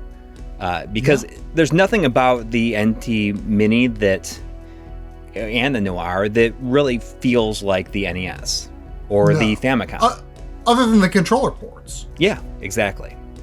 I think with the Super NT and the Mega SG, which, I mean, I guess we can rank those now. I mean, they're up there. I think they are beautiful machines. Yeah. I like them both pretty equally. I enjoy that they look good, regardless of whether you want it something that aligns more with the Japanese color scheme or the North American color scheme. They echo both machines pretty equally well. Yeah. I actually personally really like the sort of blue and I guess like magenta-ish. That's what I chose for my Mega SG. Yeah. Yeah, I mean, I think they're both really beautiful. I mean, you know what? Credit where credit is due. I'm going to call Super NT and Mega SG masterpieces of design. I am right there with you. Both of them. They are exactly what they should be. Like, I can't think of a way to improve them. They're plastic. But they have that kind of weighted bottom that makes them feel heavy. Like they feel very easy to integrate into a setup, and I enjoy looking at them. And the NT Mini just kind of feels a little bit out of place next to them. Honestly. Yes, I agree. And even the Duo feels a little bit out of place next to them too, because a little bit, they are basically flawless interpretations of the original designs that they're based on. Mm-hmm. Yeah. Just like modernizations of those designs. And I mean, you can tell what they are. You can just look at them and be like, oh, this is based on the Sega Genesis. This is based on the Super Nintendo. Easily. And not only that, they were designed in such a way where they were able to hit what I think is a fair price point for what they are. Yeah. You know? Sure. I mean, people may say, well, it's not worth it when you have the Mister. But if you keep in mind that the appeal is something that can use original cartridges, original controllers without additional accessories, stuff like that, they have their place, and I think they still do. And that is something that unfortunately I don't think they're manufacturing them anymore, but it's like, it is a design that in theory they could just manufacture forever, and it would never feel like out of date in terms of the external design, at least. Yeah. You know? Yeah. I mean, they're gorgeous. To kind of sidestep from Analogue and look at the AVS, I feel like that system gets kind of beaten up on more than it should be. I mean, it's a little awkwardly shaped. It's okay. I like trapezoids. I don't know. Yeah. I like how the Wii stand gives the console a bit of a trapezoid shape. Yeah. I don't mind the design of it. It echoes the NES in just the right ways, in a way that it's so interesting, because like in some ways it looks sort of similar to the NT Mini, where it's got like the 2 and 2 controller ports on the front and stuff like that, but it echoes its inspiration so much better. Yes. We talked about how much we love the NES color scheme, and the AVS does that beautifully. It's got the light gray, the dark gray, the black, and it actually uses OEM, like I believe new old stock power and reset buttons from NES consoles. And that's awesome. Super That's cool. awesome. Yeah. It looks less cool when you have the lid open, for sure. But the way that it's a really cool update to the original NES design. Like opening up the lid is, certainly a heck of a lot more functional than, pushing the cartridge in and clicking it down. It just works really well. While also like giving you that same sensation, I guess, of putting the cartridge in that way. Yeah. I mean, it's not sure the NT Mini is more elegant, I suppose, but the AVS is not afraid to be a video game console. It owns up to what it is. It's made of plastic. It's it hits a fair price point. I'm gonna say that's good. I'm gonna do the same thing. It just succeeds on like the same level that the Super NT and the Mega SG succeed on. I mean, the only difference that I would suggest is to like if it could be like any smaller somehow. Yeah. Which I can't really imagine if it was like meant to use NES cartridges. Obviously, like you need that extra space if you're going to have it where like having a I guess forward-facing slot on it. That's like the only real way to do it. Yeah. So then to finish up with Analogue, we've got the Pocket. I've got the black unit. You've got a couple of colors. You got the white and one of the special colors, I guess, right? Yeah, I have a white one and a see-through blue one. Although I kind of wish that I'd waited and gotten one of the, like berry and stuff like that. It's just really well made, and it looks very nice. It's very inconspicuous. You'd feel right at home, like pulling this out and playing it like anywhere, I guess. Yeah. And it's not like, it doesn't draw attention, I don't think, unless somebody gets a glimpse of the screen and be like, oh, that looks really good. Yeah. I mean, I also like how the cartridges are kind of really prominently displayed. Like the slot doesn't fully cover up their artwork and stuff like that. Yeah. So yeah, I think, it, in terms of just the solidness of the design, I think I'm going to rank based on what I have, which is the black one. Mm-hmm. I think it fills a very similar space to the Xbox One X, where it's kind of a yawn, but so solidly made with such good feeling materials that it brings it just out of that yawn category into I'm interested in this. So that's where I'm going to put it. Fantastic system. I am more interested in it than, say, the Chromatic that people have been talking about that came out recently. Right, yeah. I'm going to go ahead and I'm going to put the Pocket into the That's Good category. I just think it's really effective. The only thing that I find myself wishing is that they made a wider version of it. I would probably go for a wider version that has a Game Boy Advance original form factor, and I think a lot of people feel so. I would too. These were kind of sitting next to the Ouya, which I don't have, but you have an Ouya. Why don't you tell us how you feel about the Ouya? I mean, I have almost no thoughts on the Ouya. I see it sometimes when I go in the closet, like, oh, it's there. I think about, like, man, I haven't turned this thing on in at least 10 years. It's got a version of the Final Fantasy III 3D remake. That's like the only thing I think. Really, I should turn it on and see what actually happens. I mean, I could make a video out of that, like turning on the Ouya for the first time in 10 years. What happened? The controller looks so awful, though. Oh, the controller is atrocious. It's so unique. I was thinking about, like, that's kind of disgusting. But at the same time, I think I'm going to put it in the so stupid I love it a little bit. That is where it belongs. Because, I mean, that is where it belongs. Yeah. I mean, it's like an Android-based... I'm pretty sure it's an Android-based system, at a time when there was... before anybody was really doing that. So on that note, I'm going to have you rank something that I don't have. Okay. Which is the Wonderswan. All right. Yeah. Man. I've never played a Wonderswan before. We have so much to thank Fenris Wolf Retro for. Yeah. He has been a very good friend to us. Yeah, I think the Wonderswan is neat. I'd wanted one for a long time.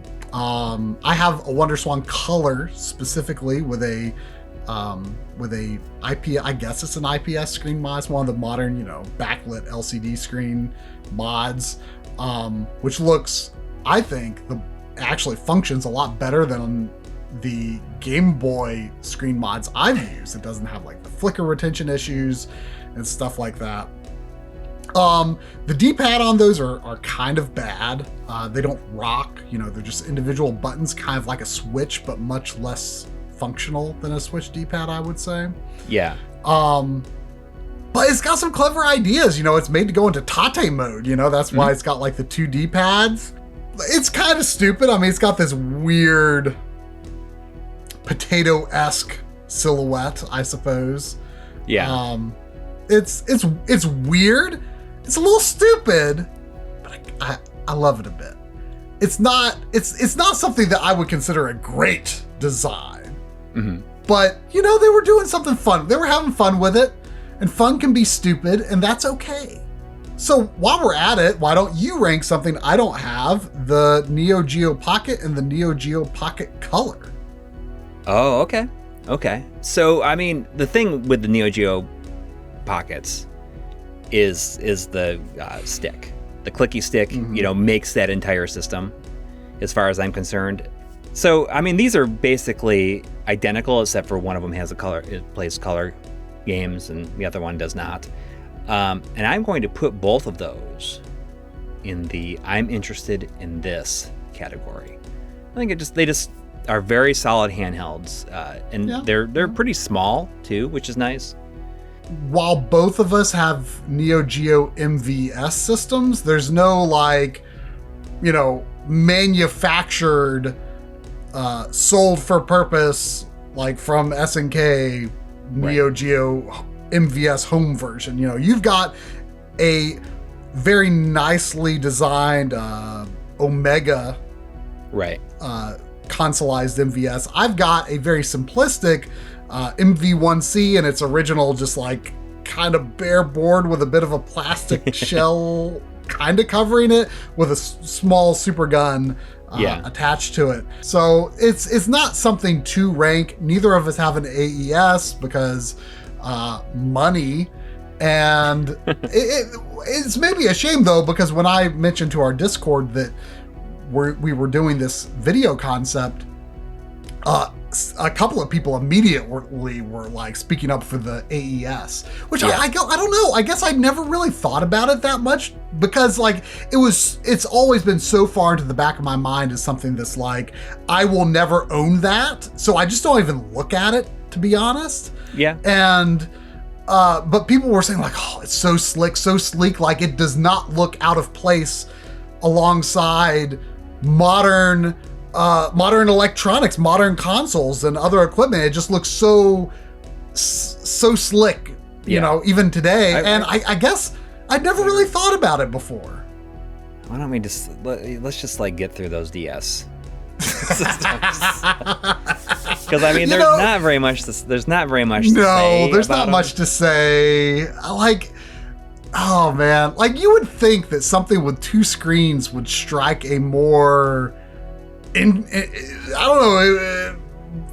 elicit sort of a more intriguing response. I don't know. I mean, I think that, you talk about that first DS, because I mean, that first DS, I'd put it right in the that's disgusting tier. I just feel like it looks like a hodgepodge of parts that they're just trying to make it work versus like making something that looks like a portable video game system.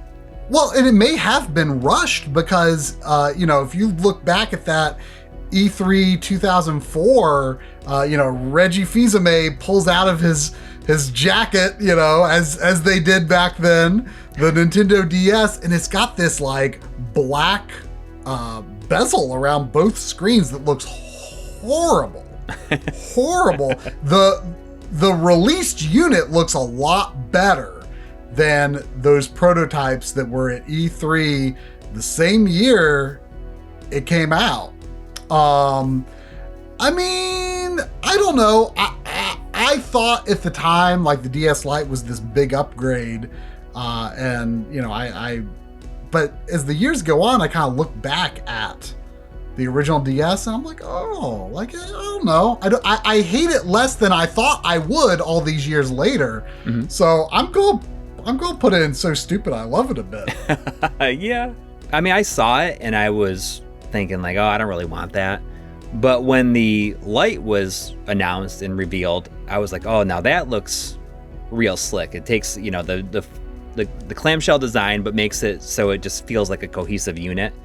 It just looks like a nice little slab when it's closed.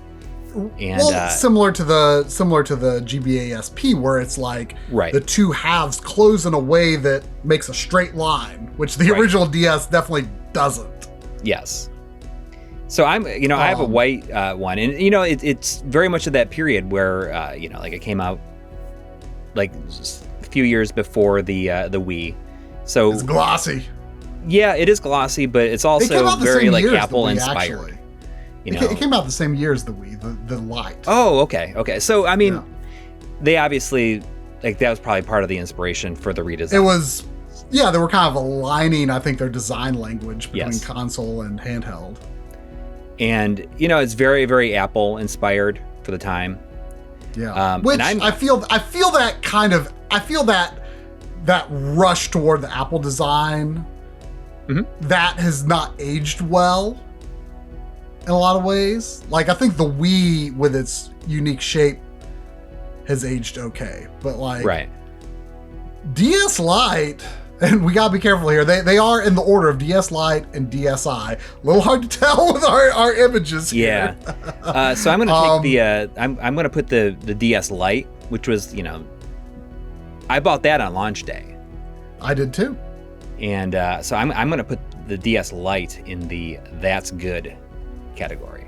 Yeah. See, I liked it at the time, but over the years, it's become such a yawn for me. By comparison, then you take something like the DSi and then DSi XL, and those are basically the same except for it has the camera on it. The transition to a matte surface was kind of nice. Yeah. It's interesting how. But I think the XL is glossy. The XL has a glossy top, but the one I have, at least, which is what I'm going to be basing my ranking on, has like a matte sides and back. But the top is glossy, which is not a bad looking glossy, I think. I think the XL is considerably more attractive than the regular DSi, personally. And so the DSi, it gets a yawn from me. Yeah. DSi XL, I would say that's the DS system I feel the most positive about. I'm gonna put the XL in yawn because I just don't feel very strongly about it either way. The increased size is nice, but I like the denser pixels of the original size, and we'll talk about that, I guess, when we get to the. Yeah, I mean, I guess we're about to talk about that because it's interesting. I have found myself really liking the denser pixels on 3DS, but I like the big blown up pixels for regular DS. And I think in part that's maybe just a difference in the way that the games are designed. A lot more 2D stuff on the DS versus the 3DS. Yeah. Stuff like that. I think those big pixels look really good for DS games. and maybe less good for 3DS games. But that 3DS, I got to say, every time I go back to the original 3DS, I'm kind of surprised in a good way. Like, I'm like, oh, like this is like, for one, I got used to the bigger systems.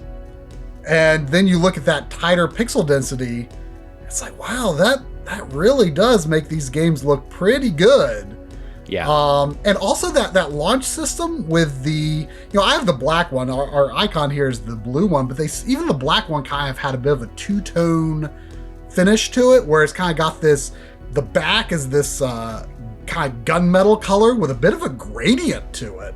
Right. And the coloring kind of has like a subtle sparkliness to it. It's not a gaudy sparkliness. It's a glossy finish, but I feel like you look at this and you're like, this is a nice feeling material. Like it feels surprisingly premium, I think. For sure. And I would say that it pretty much feels the most premium of all the 3DSs until you get to like the new ones, the new 3DSs. Even maybe beyond that, but I don't have a regular new. So yeah, I mean there are problems like you could get kind of scratches on your top screen by closing the original DS because the way the middle is raised up. And that aside, it is a slick looking system, and glossy stuff I have mixed feelings on, but this is good glossy. It's a pretty a launch 3DS. I gotta say that's good. And then 3DS XL, that's up there with the Wii U in terms of the yawns. Like 3DS XL, especially like the black one. It's just, and see that's what I got. I feel like that was because like I don't remember what the color options were for the 3DS XL at the time. I feel like it might have only been black. I will know because I waited. I didn't. Or get was like an Animal XL. Crossing one or something. I don't remember what the colors were because I remember waiting like at least a year. The matte finish. It's not a great matte finish either, I think, on the DS 3DS XL. It's just very boring. Because it does attract fingerprints pretty badly. It's the 3DS XL is very boring. It does not do much for me. Yeah. What I'm going to do, I need to place my my 3DS. Is I'm gonna go ahead and put that in the that's good, and I'm going to put the XL in the yawn. I don't know. There's something about like the XL, like they're not nearly as exciting. Yeah, I don't. And that's fine. I mean, they are exactly what they're supposed to be. It's just they are what they're supposed to be. Yeah. Bigger versions, right? Yep. Now, what about the 2DS? I don't have one, so I won't rank it. But to me, that's like prime. So stupid, I love it a bit. Yeah, I mean that's exactly where I'm going to put it. It's like so stupid, I love it, and it's just it looks like a piece of cake, kind of. But it is such a great form factor for kids. Like I got them. I got used ones for my kids, and they played the heck out of them.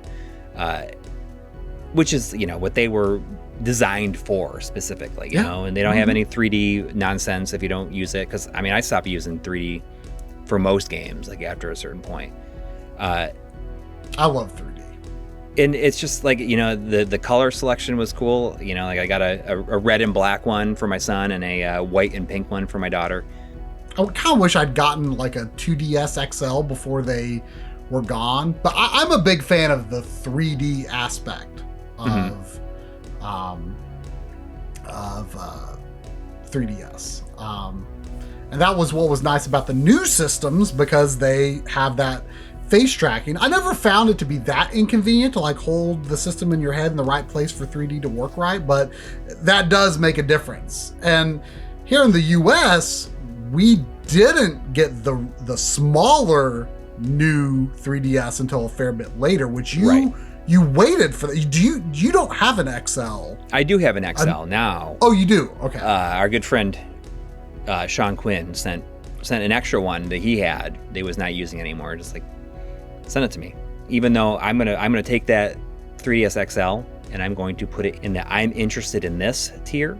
But I'm gonna take that original sized one and I'm going to put that into the masterpiece of design, because I feel like it's like the culmination of like the clamshell design that Nintendo had been working on since the SP, and the size, the changeable face plates, like the pixel density of the screen, like having the little nub for the instead of the Circle Pad Pro, and the button color. Like that is like the best clamshell handheld design that has been made.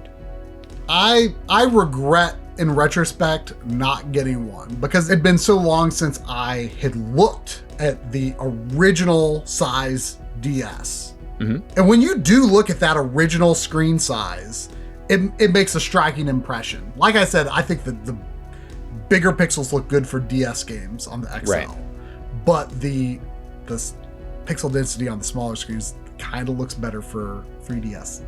So that was a misstep on my part. So I've just got the XL, which, you know, I got the Majora's Mask one, which, for one, Majora's Mask 3DS sucks.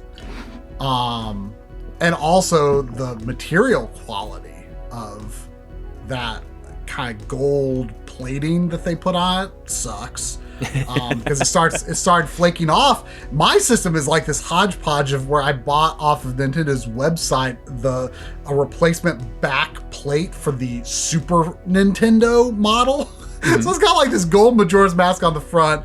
I could have gotten like the Samus Returns gold, but I think it would have been a different gold and an even worse mismatch. So I'm like, okay, well, instead of like looking like I'm trying to match these golds, like I'm just going to go for something completely different.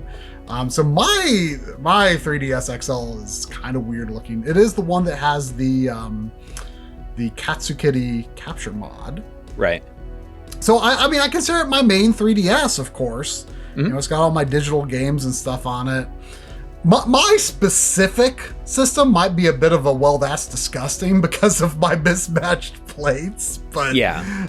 I'm going to give it the benefit of the doubt of being a yawn. At least it does have the colors for the button labels, but not the buttons themselves. Mm-hmm. Yeah. I mean, I don't know. There's all your DSs and 3DSs. You'd think, like I said, someone with two screens would be more like, ooh, that's interesting. That's really not. It's really not, for the most part. But man, you putting that smaller new 3DS into that masterpiece of design, I feel like I'm missing out. Well, I feel like that was not something I was really considering until like we just had this conversation. Yeah. Why don't we go ahead and do them 3DOs? I don't have any 3DOs. So yeah. I don't have like a lot to say about them. You know, I feel like that the FZ1, which is the original model, like the Panasonic one with the front-loading tray. I think it's pretty cool. It is. It's, you know, it looks like a piece of AV equipment, which is what they were going for at the time. It does not look like it was worth $700. No, at the time. I think it's cool. Yeah, and like, you know, like the top of it has, you know, like the Panasonic kind of like engraved into it. It's interesting because the 3DO almost looks like they could have released something that would fit on top because of the way that the square on top of it is like indented a little bit from the edges. So it looks like something could have like sat on top and maybe had AV hookups in the back that went into it. I'm going to put the original 3DO as that's good. I would agree. Now the FZ10 is more of a budget-minded one. It has like even the power button is just like a little like a switch towards the back of it. It's kind of weird. Okay. It's more reliable, I guess, and it has like the flip open CD cover, which is nice. I'm going to go ahead and put that one in the yawn. Like it's just, I have an FZ10 that I have hooked up because it has an ODE in it. But I have a FZ1, a Japanese one with the 240p toggle switch. So where do we go next? Let's do those Evercades, because okay. I don't have like a whole lot to say about them. Like that original Evercade, it's kind of like a hodgepodge of like different parts. I feel like they were just trying to get it to work. and it's decent, but like the D-pad's not great on it. The screen's not that great, and I'm going to give that a yawn. But then I don't think I've ever seen that original model in person, but based on what it looks like, I would almost give it a disgusting. Yeah, I mean it's. You know what? I will do that. I would say that it's kind of gross. Just like the combination of all the different parts, which is good because the what they came out as a follow up in the handheld area specifically is the Evercade EXP or Experience if you want to, and I think that's like a big improvement. And I'm going to put that one as I'm interested in this. And it's especially cool because it has like a Tate mode where it has like 2 other buttons so you can switch the screen and you can play it vertically if you wanted to. But generally it's solid. It feels a lot more cohesive than that original one did. Yeah, absolutely. Now the VS I do have, the Evercade VS. The plastics feel very cheap, but I mean, it is an affordable system. It's something that makes you feel like, hey, this is a cool format that they're releasing these games in physical cartridges. Like it's not so expensive to where it feels like buying into that ecosystem is off-putting. Right. So I understand sort of the cheapness to the feel of it to a degree, but in terms of the actual design of it, I like it. I think the NES style door flap is like targeted specifically towards me. Yeah. The vents behind it are kind of cool. The LCD strip or LED strip, the LED strip that lights up is. It's kind of a fun little. I always forget about it every time until I turn it on. I'm like, oh yeah, that's neat. So I think it's got enough fun design elements that say like, hey, here's a fun retro style system to offset kind of the cheap feel of it. So I'm interested in that. I'm interested in that. I'm right there with you. I mean, I think that it's a pretty solid system that feels budget, but where it really excels is the like the games for it, which aren't really a factor in this. But what they've been doing with the Evercade, what Blaze has been doing has been excellent. I think that it's very commendable. Let's do the PSPs. All right, the old PSPs. Well, yep.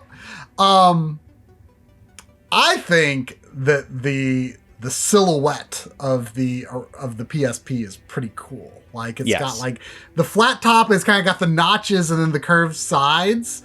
Like that has become a very iconic shape, I believe. And that original PSP, man, it made an impression when it first came out. That screen looked so good, and I still think the screen looks pretty decent. Yeah. The thickness of the original PSP is pretty nice, I think. And it feels really solid. Yes, and the back of the original PSP is also matte. Yes. And it's got that kind of cool brushed metal ring on the back that looks nice. I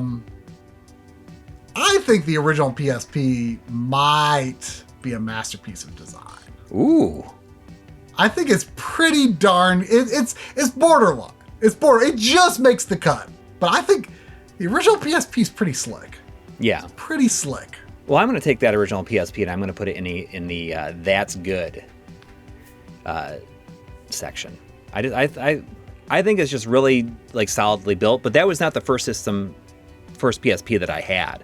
I actually didn't get it until like much later when I already had all the other versions of it. Yeah.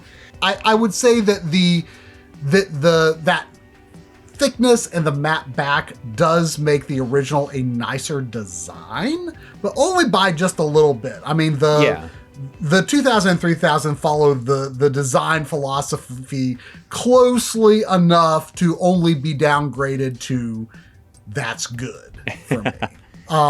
They still have that iconic PSP shape. Yeah. I just think they're really solid systems. I feel like the buttons, like the actual face buttons on the PSP system, something about them like are almost like the most pleasurable buttons to press of like almost anything. They just have like the exact right travel distance and mush to them. They just they're just the right balance between like mush and pop. Like I don't know, it's hard to explain. Yeah, I mean, I had like a 2000 was the first system that I got, and I played it a whole bunch. And I was very surprised, playing the 1000 after just like how much better it felt. Like with the 2000, I feel like you could shake it and you would hear like the pieces in it, like or the buttons, like they didn't feel like they were held in place enough, and it just sounded like you can hear things shaking about on it. You know what I mean? Where if you just like move it, into like the buttons like in their holes would just like be looser. Yeah, like all the metal parts and like the UMD slot and stuff. I mean, the 1000 had like a lot of like really solid parts, and it was just like heavy duty. And the 2000 and 3000, for lack of a better way to explain it, is like they made it mostly plastic. It's like feels like mostly like lesser quality plastic and also glossy. Yeah. Which kind of sucks for a system that you like have your hands all over all the time, right? Yeah. But I'm going to put both of those on in the I'm interested in this, because I think it's like a fine evolution. Now, do you have a PSP Go? I got a white PSP Go and didn't play it nearly as much as I played the PSP 2000, and I ended up selling it along with like a dock and like component cables and all this other stuff. For much less than I paid for it. Yeah, it's an interesting system. I mostly got it because I wanted to feature it in videos, related to PS1 and PSP stuff. Especially with that dock, as it can connect to the DualShock 3, which is interesting. It's kind of, it really is can be almost like a consoleized PSP, even though the digital library thing is very limiting. It's so funny to think about how derided it was. I remember people just really hating on it when it was shown off at E3. But even though I like physical games, I think the PSP Go is pretty slick. Yeah. The buttons kind of suck. But it looks cool having them on that little slide out. Like that looks slide it cool. open, the screen's pretty good, Yeah. It was an ambitious thing for them to do when they did it. Yes. It wasn't the right product for the right time, but I think it's pretty slick. For purely design wise, feel of the buttons notwithstanding, it becomes I'm interested in this. And then we've got the do you have a Vita 2000 unit? Yep. I have both versions of Vita. I forgot that I don't. That said, I don't think the Vita's just not as attractive as the PSP to me. I think something about like it has remnants of that like flat top and then the notch and the sides, but it kind of comes across as being more of just like just totally rounded edges, and how like the R&L buttons like go around that, and then like the little keychain loop. Right.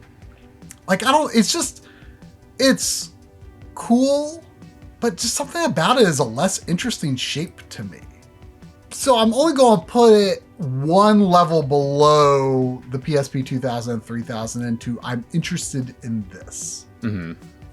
Yeah, so that's for the OLED version? Yes, OLED. Okay. Because that's the only one I can rank. It turns out I don't have a 2000. I've seen them. I've held them. I've played on one. It's been a very long time since I booted up my OLED system. And I wonder how that screen holds up now versus like when it first came out. Because it was such a big deal when it was included in that original model. It doesn't have perfect black levels. No, and it's also like, like even when it was new, like I kind of felt that it looked a little bit splotchy at times. But I wonder if that's just like, I wonder if that's just what my memory is, and I wonder if it's better than I remember it to be. Like one of the things I like about the 2000 is that it has a USB micro charging. It doesn't need that proprietary connector, which makes it a lot more convenient. Yeah, I mean, one of my Vita charging cables is like kind of coming apart. So, I mean, that's a nice thing to just have a standard port. Yeah. And you know, like the OLED version is just like is a lot thicker. It feels a lot more solid, and the 2000 feels it's very similar to the difference between the PSP 1000 and the 2000. You know, it's just cheaper, feels more plasticky. I almost feel like the 2000 or the 1000 version, it kind of has like a layer of glossy like glass over the whole thing, at least in the front, right? Like plastic, like it covers the entire. Which is, you know, very much a fingerprint magnet as well. That said, I mean, I would put the original Vita. I'm going to put it in the. That's good. And I'm going to put the 2000 in the. I'm interested in this. I'm gonna say like it's very similar to the PSP in all regards. Yeah. Let's go for your baby, the N64. Oh man, N64. Do you think I'm going to put that in Masterpiece of Design? I hope not. but I'm going to put N64 into That's Good. Okay. I think the, you know, kind of that raised hump in the middle and like kind of the other curves that fall off rounded on the top are, you know, pretty cool. I think that the, you know, of course we haven't seen it in person, but the renders of the Analogue 3D that kind of, you know, kind of take, I think they have benefited from that original design. I think it's kind of cool. You know, the feet on the front are okay. You know, this was the first system, almost certainly, unless there was some oddball system, that had like the 4 controller ports on the front, which I think, you know, that kind of made a very striking image to the front of the console. Like that just says like, let's have some fun, everybody, you know? Yeah. Like, come on over. I think that the N64 logo is very cool. The N cube, and you know, you've kind of got that right there on the front. Yeah, a little jewel. Yeah. I mean, it's not a masterpiece of design, but it's I think very good at the time. You know, to me, like that was so much darker than the systems I already had. I considered it a black system. It was, you know, I thought it was just as, you know, just like Genesis and Saturn and stuff like that. But when you see them side by side now, you're like, oh, that was not very much not the case. It's not that dark, no, but like I consider the main color of the N64 to be black, and I was really surprised. Like kids in high school, they're like, what? It's gray. Yeah, it's like a deep gray. No, it's black. But no, I mean, there's black. I feel like most people consider it gray, but around the N64 logo, like that's if it was like black like that. And you know, given what a big N64 fan I am, it probably would be a big surprise to a lot of people. I have no Funtastic consoles. I am going to go ahead and put it into the I'm interested in this category. I think it's fine. I really like how they did the power adapter in the back. You know, how it snaps in.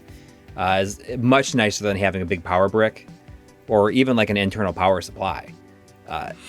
Which is not something I guess I really realized at the time, but I've come to appreciate that. Yeah. Now, and I do have a green Funtastic. I like the green, the jungle green. I mean, it's a fine system. It's fine looking. It's almost a yawn for me, but it goes a little bit beyond that because I like the curves of the system in the front, especially. It's got good curves. What can you say? So how about we go to, let's finish up that generation and go to the Saturn. I do not have an oval buttons Saturn, so I will not be ranking it. Oval button one. Yeah. But I think the Sega Saturn, I would say, is the system where the color scheme makes the biggest difference. because that gray Japanese, and even, you know, like when we talk about the circle button systems, like the white ones, just like so much more appealing than the stark black versions that were our only options in the US. And even something like the This Is Cool system, like the skeleton, like smoke see-through, just so much better in every way. Yeah, I mean, the system definitely doesn't have like the dimensionality that like the PS1 or the N64 has. Right. You know, just in terms of just the surface of the system is like broken up by these design elements. But any semblance of shape or structure that it has just becomes lost in that pure black, I think. Yeah. I think that breakup with like the gray system, the black panel with the blue buttons, that's a very nice color scheme. If I had a Japanese Saturn, you know, it might become that's good. If I'm interested in this at the very least. I don't have that though. I've got American round buttons, and it's a big yawn for me. I'm gonna put, you know, both versions of the Sega Saturn firmly in the... Well, you know what? I'm going to put the original oval button version in the that's good, and I'm going to put the circle button in the I'm interested in this. I mean, there's almost no difference. I feel as though the oval button system is a lot sturdier. I mean, usually the first versions of a system is heavier, just feels like better made, but I think that's just because they haven't figured out how to like cheap out on certain aspects yet. Yeah, I mean, it's kind of a boring looking system just in black, and I wish that we had other options. It's good enough for a CD system, and it's not weirdly shaped. It's just like, it's not super distinctive, I guess. But can we talk about distinctive with the Sega Dreamcast? The Sega Dreamcast is, I'm just going to say it, masterpiece of design. This is I'm right there with you. Masterpiece of design. I freaking it. And I was like trying to think about this beforehand. Like, I almost can't explain why I like the Dreamcast so much. Like, I just do. It almost feels beyond needing justification. I just really like it. Like it, so it's almost like it takes like the parts of like, it's like what if the PC Engine and the PS1 and the N64 had a baby and it was great. Yeah. Like you've got those 4 controller ports from the N64. You've got that small, compact, square-ish white size of the PC Engine. You've got that round disc cover from the PS1. The triangular LED is really cool.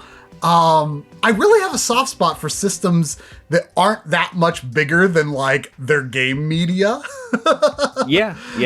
It's a really pleasing design, and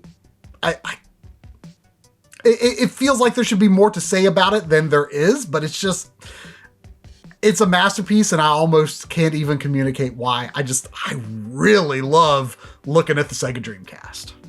Yeah, it's interesting because it almost feels like the future of game consoles, and then nobody had the guts to continue down that path.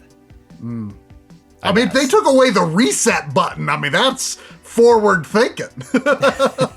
I really enjoyed the fact that it had like a modular aspect to it, where you could take out the modem or like replace that if you needed to with like a broadband adapter. I'm sure they had other plans with stuff that you'd be able to do with that same port. But everyone talks about how Sega was just like firing on all cylinders with that. Like they were so amped up to like make this big comeback, and they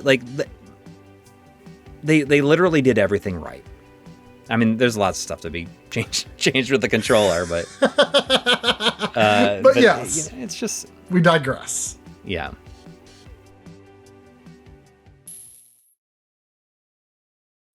Well, why don't we close out the 4 controller port systems with the GameCube, which is, I mean, it's an all-time great. It's a masterpiece of design. I think it's one of the all-time greats.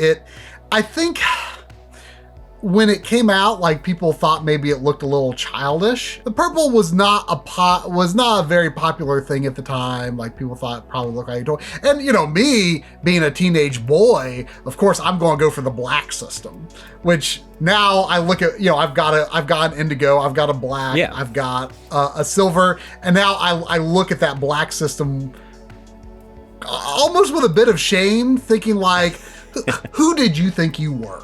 I mean, the GameCube looks so good in so many colors.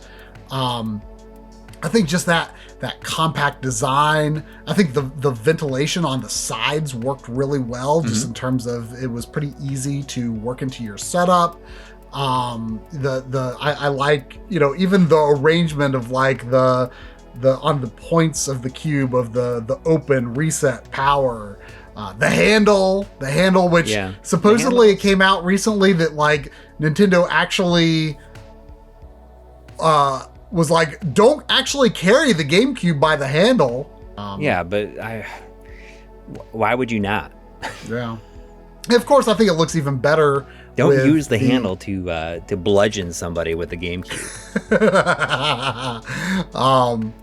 But yeah, I mean, it stands out as something that is really unique, that no one has really done since. I guess the closest thing is the Series X, maybe, which is like the shape of 2 GameCubes stacked on top of each other. You know what I love about it is if you have a Wavebird receiver, how the height of the Wavebird receiver is perfectly even with the top of it. Oh, yeah, it does look, I mean, I've seen it so few times in my life with like all 4 controller ports with that, but it's just, like, this is a system that, it's like the most any console design has ever embraced, like, just being a frickin' video game box. Yeah, you know, I'm going to put it in the masterpiece of design as well. You know, it's especially... And I was among those people that thought like, oh, I don't really like it that much at first, just like visually. But I'm happy that they did what they did, because I think that it really sums up Nintendo's attitude about being who they are. It was just kind of them saying like, you know, there's these other systems, these more mature systems that are black and they're big and they're boxy and whatever. And here's this purple thing, and we're just gonna put it out there. It's don't be ashamed of who you are. Yeah, and I think it's perhaps because of that Nintendo just like embraced who they were with this system that has aged so well. It, just like you know, you maybe had a negative impression of it at first, but I think because of what they did, you know, now people look at it and are like, man, that was a video game system, you know, and in the best way possible. Like, you know, it was just slick enough with what they were doing, but, you know, playful as well, you know. Let's finish on the current generation. And we'll go with PlayStation 4. Man, the PS4, that's another one of those, like, you know, gloss with a divine line and matte on the other side. I think the PS4, launch PS4 is all right. The way the LED strip, like, kind of goes along that divider line is pretty cool. Yeah, that's like the defining aspect of it, I think. Yeah. If it weren't for that, and it weren't for kind of the lean back, it would be like the yawningest yawn of all time. It'd be a hard yawn. I would say. But that said, I think that LED strip and the lean back is just barely enough.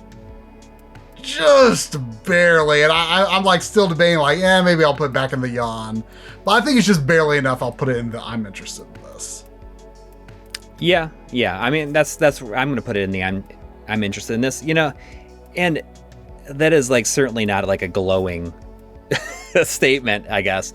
It's like it is what it is. It's just it looks like it's just like a box. It's like a boring machine.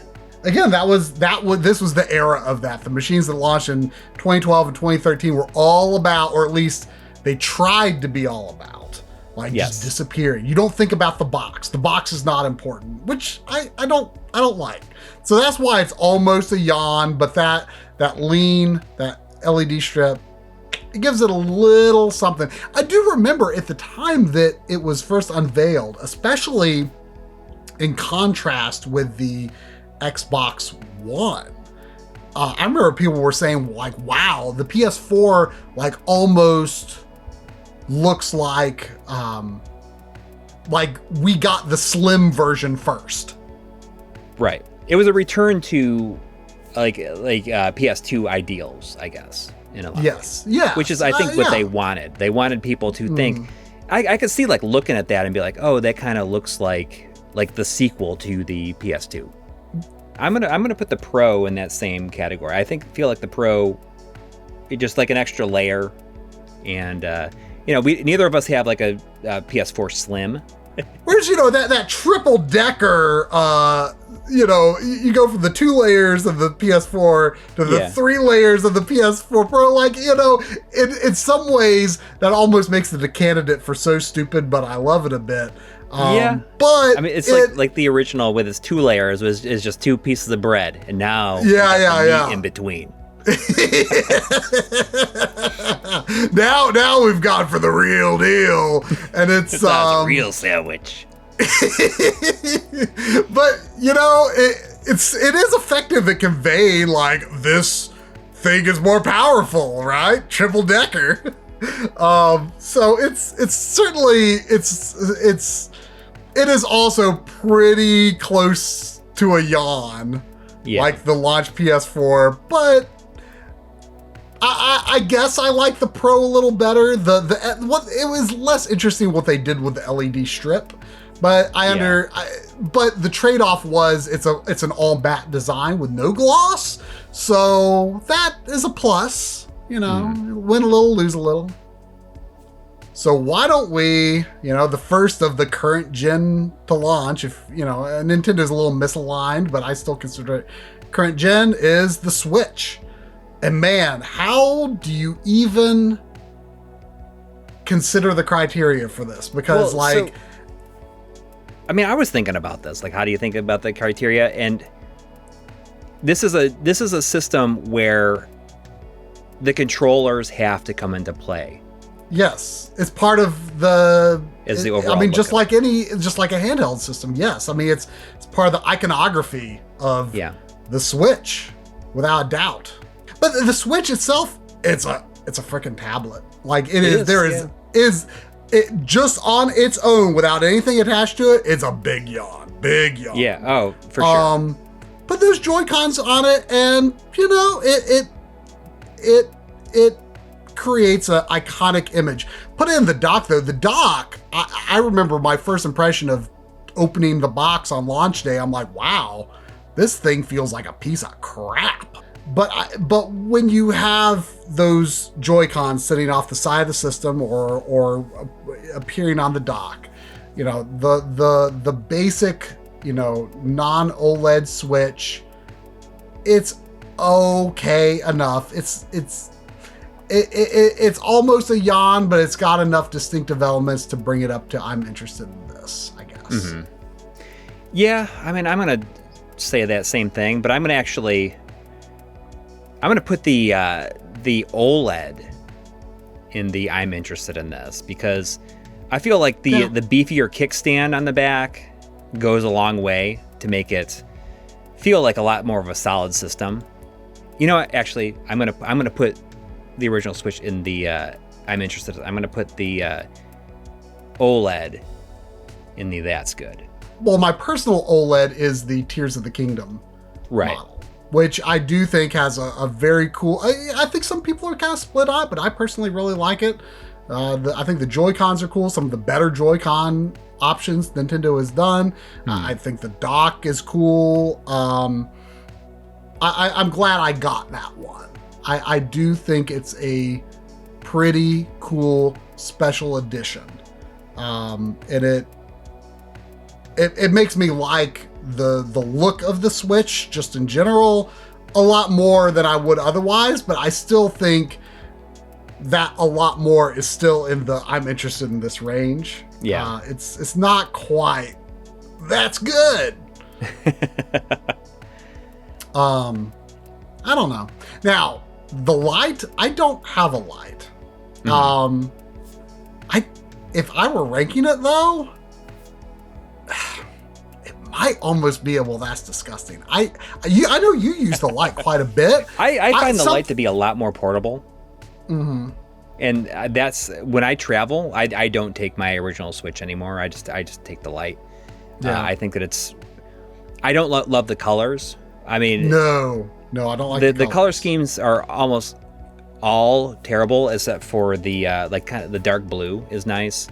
I don't know. Like I'm gonna put the light in the I'm interested in this. I think that's like equally as good as that original one. It feels like more like a toy, I guess. Yeah.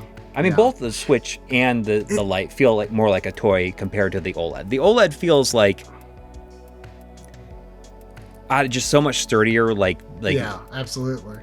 Just like the final form of the system, I guess. Yeah. Let's do those Xboxes, I guess, because I don't have a lot. I only have a Series X. You have an S and an X.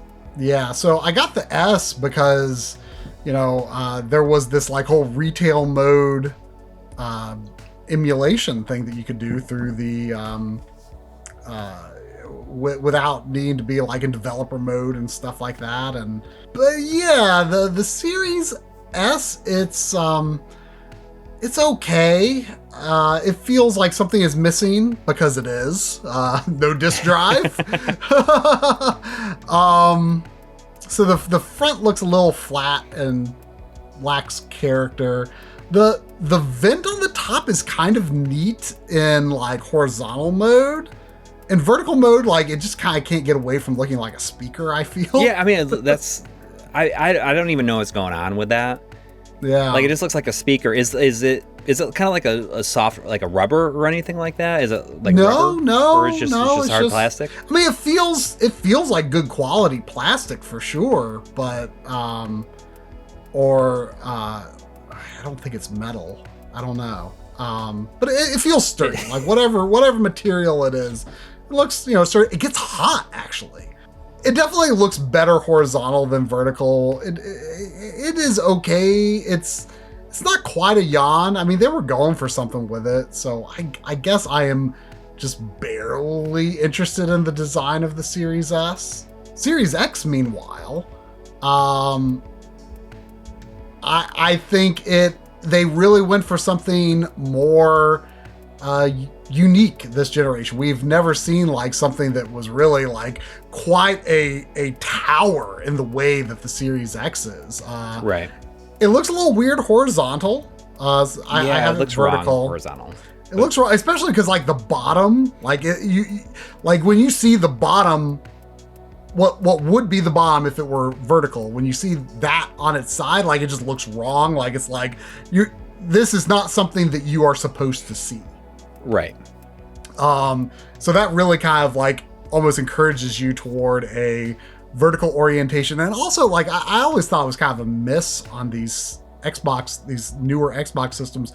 There's no way like a PS2-esque way to like turn the Xbox Jewel, because like they offer, it's very easy to put them in either configuration, but the Xbox is going to be wrong one way or the other. Series S, it's oriented expecting a horizontal configuration. The Series X is oriented expecting vertical configuration. Yeah, I like the holes. I think it looks really cool though, and it also creates the fact that they've kind of got a little bit of green inside those as well. Like your perception of it changes like with the angle. I think the top of the Series X looks really cool.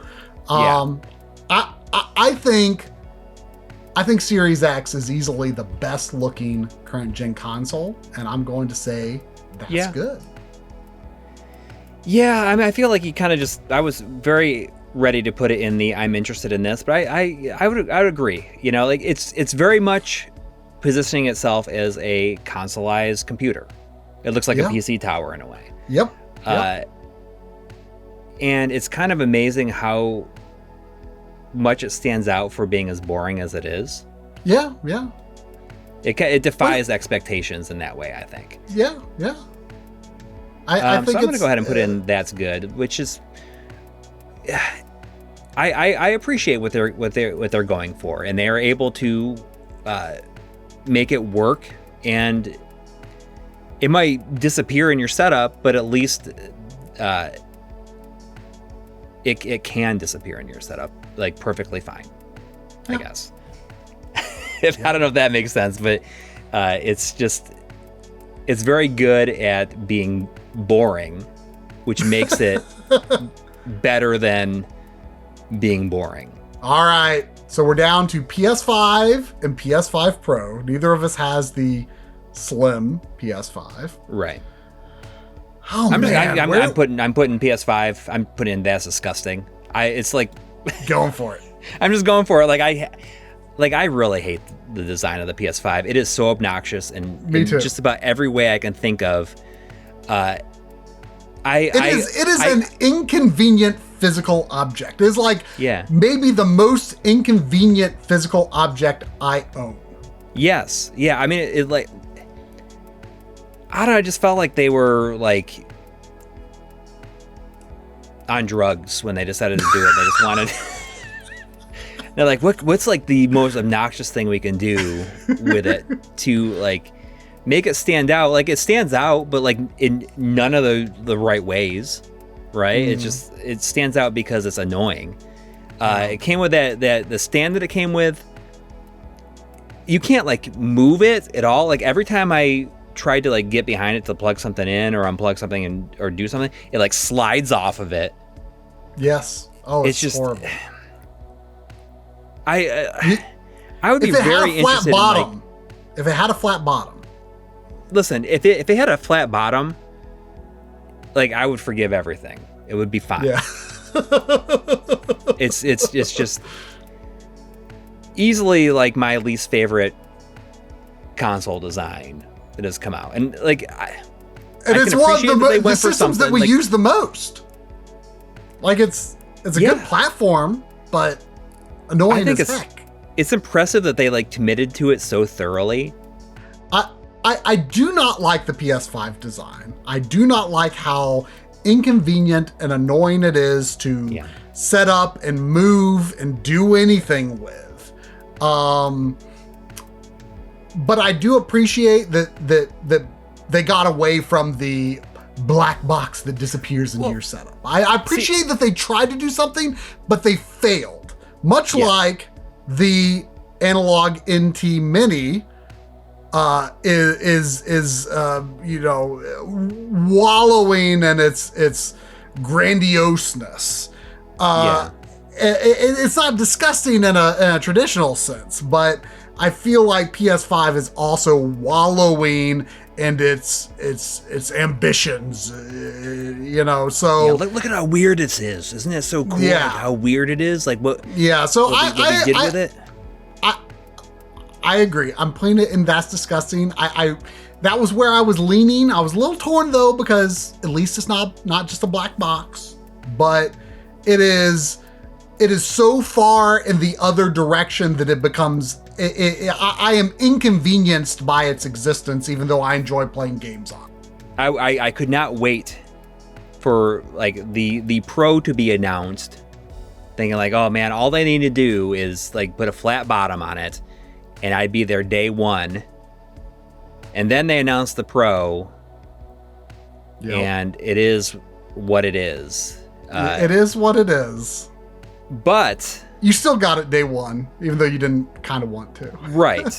You put a drive on it. So I prefer, so the PlayStation 5 Pro comes with these little like the feet on it, which are cheap looking, but I feel like it's way less of a hassle to like move it because of that.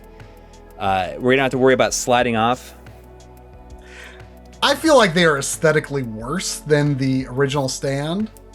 And, you know, they've got the little plastic inserts. They have this little rubber bit on the bottom that, for some reason, bafflingly, the underside plate, or the underside plate for the disk drive, as we have, it's got like those little PlayStation symbols. There's like the point where it hits the bottom, but why is there no rubber on there? So every time you touch the system a little bit, like that part slides and it like kind of pivots on those. I'm going to eventually like I actually asked my mom if she could make me from some material. She's got like a nice like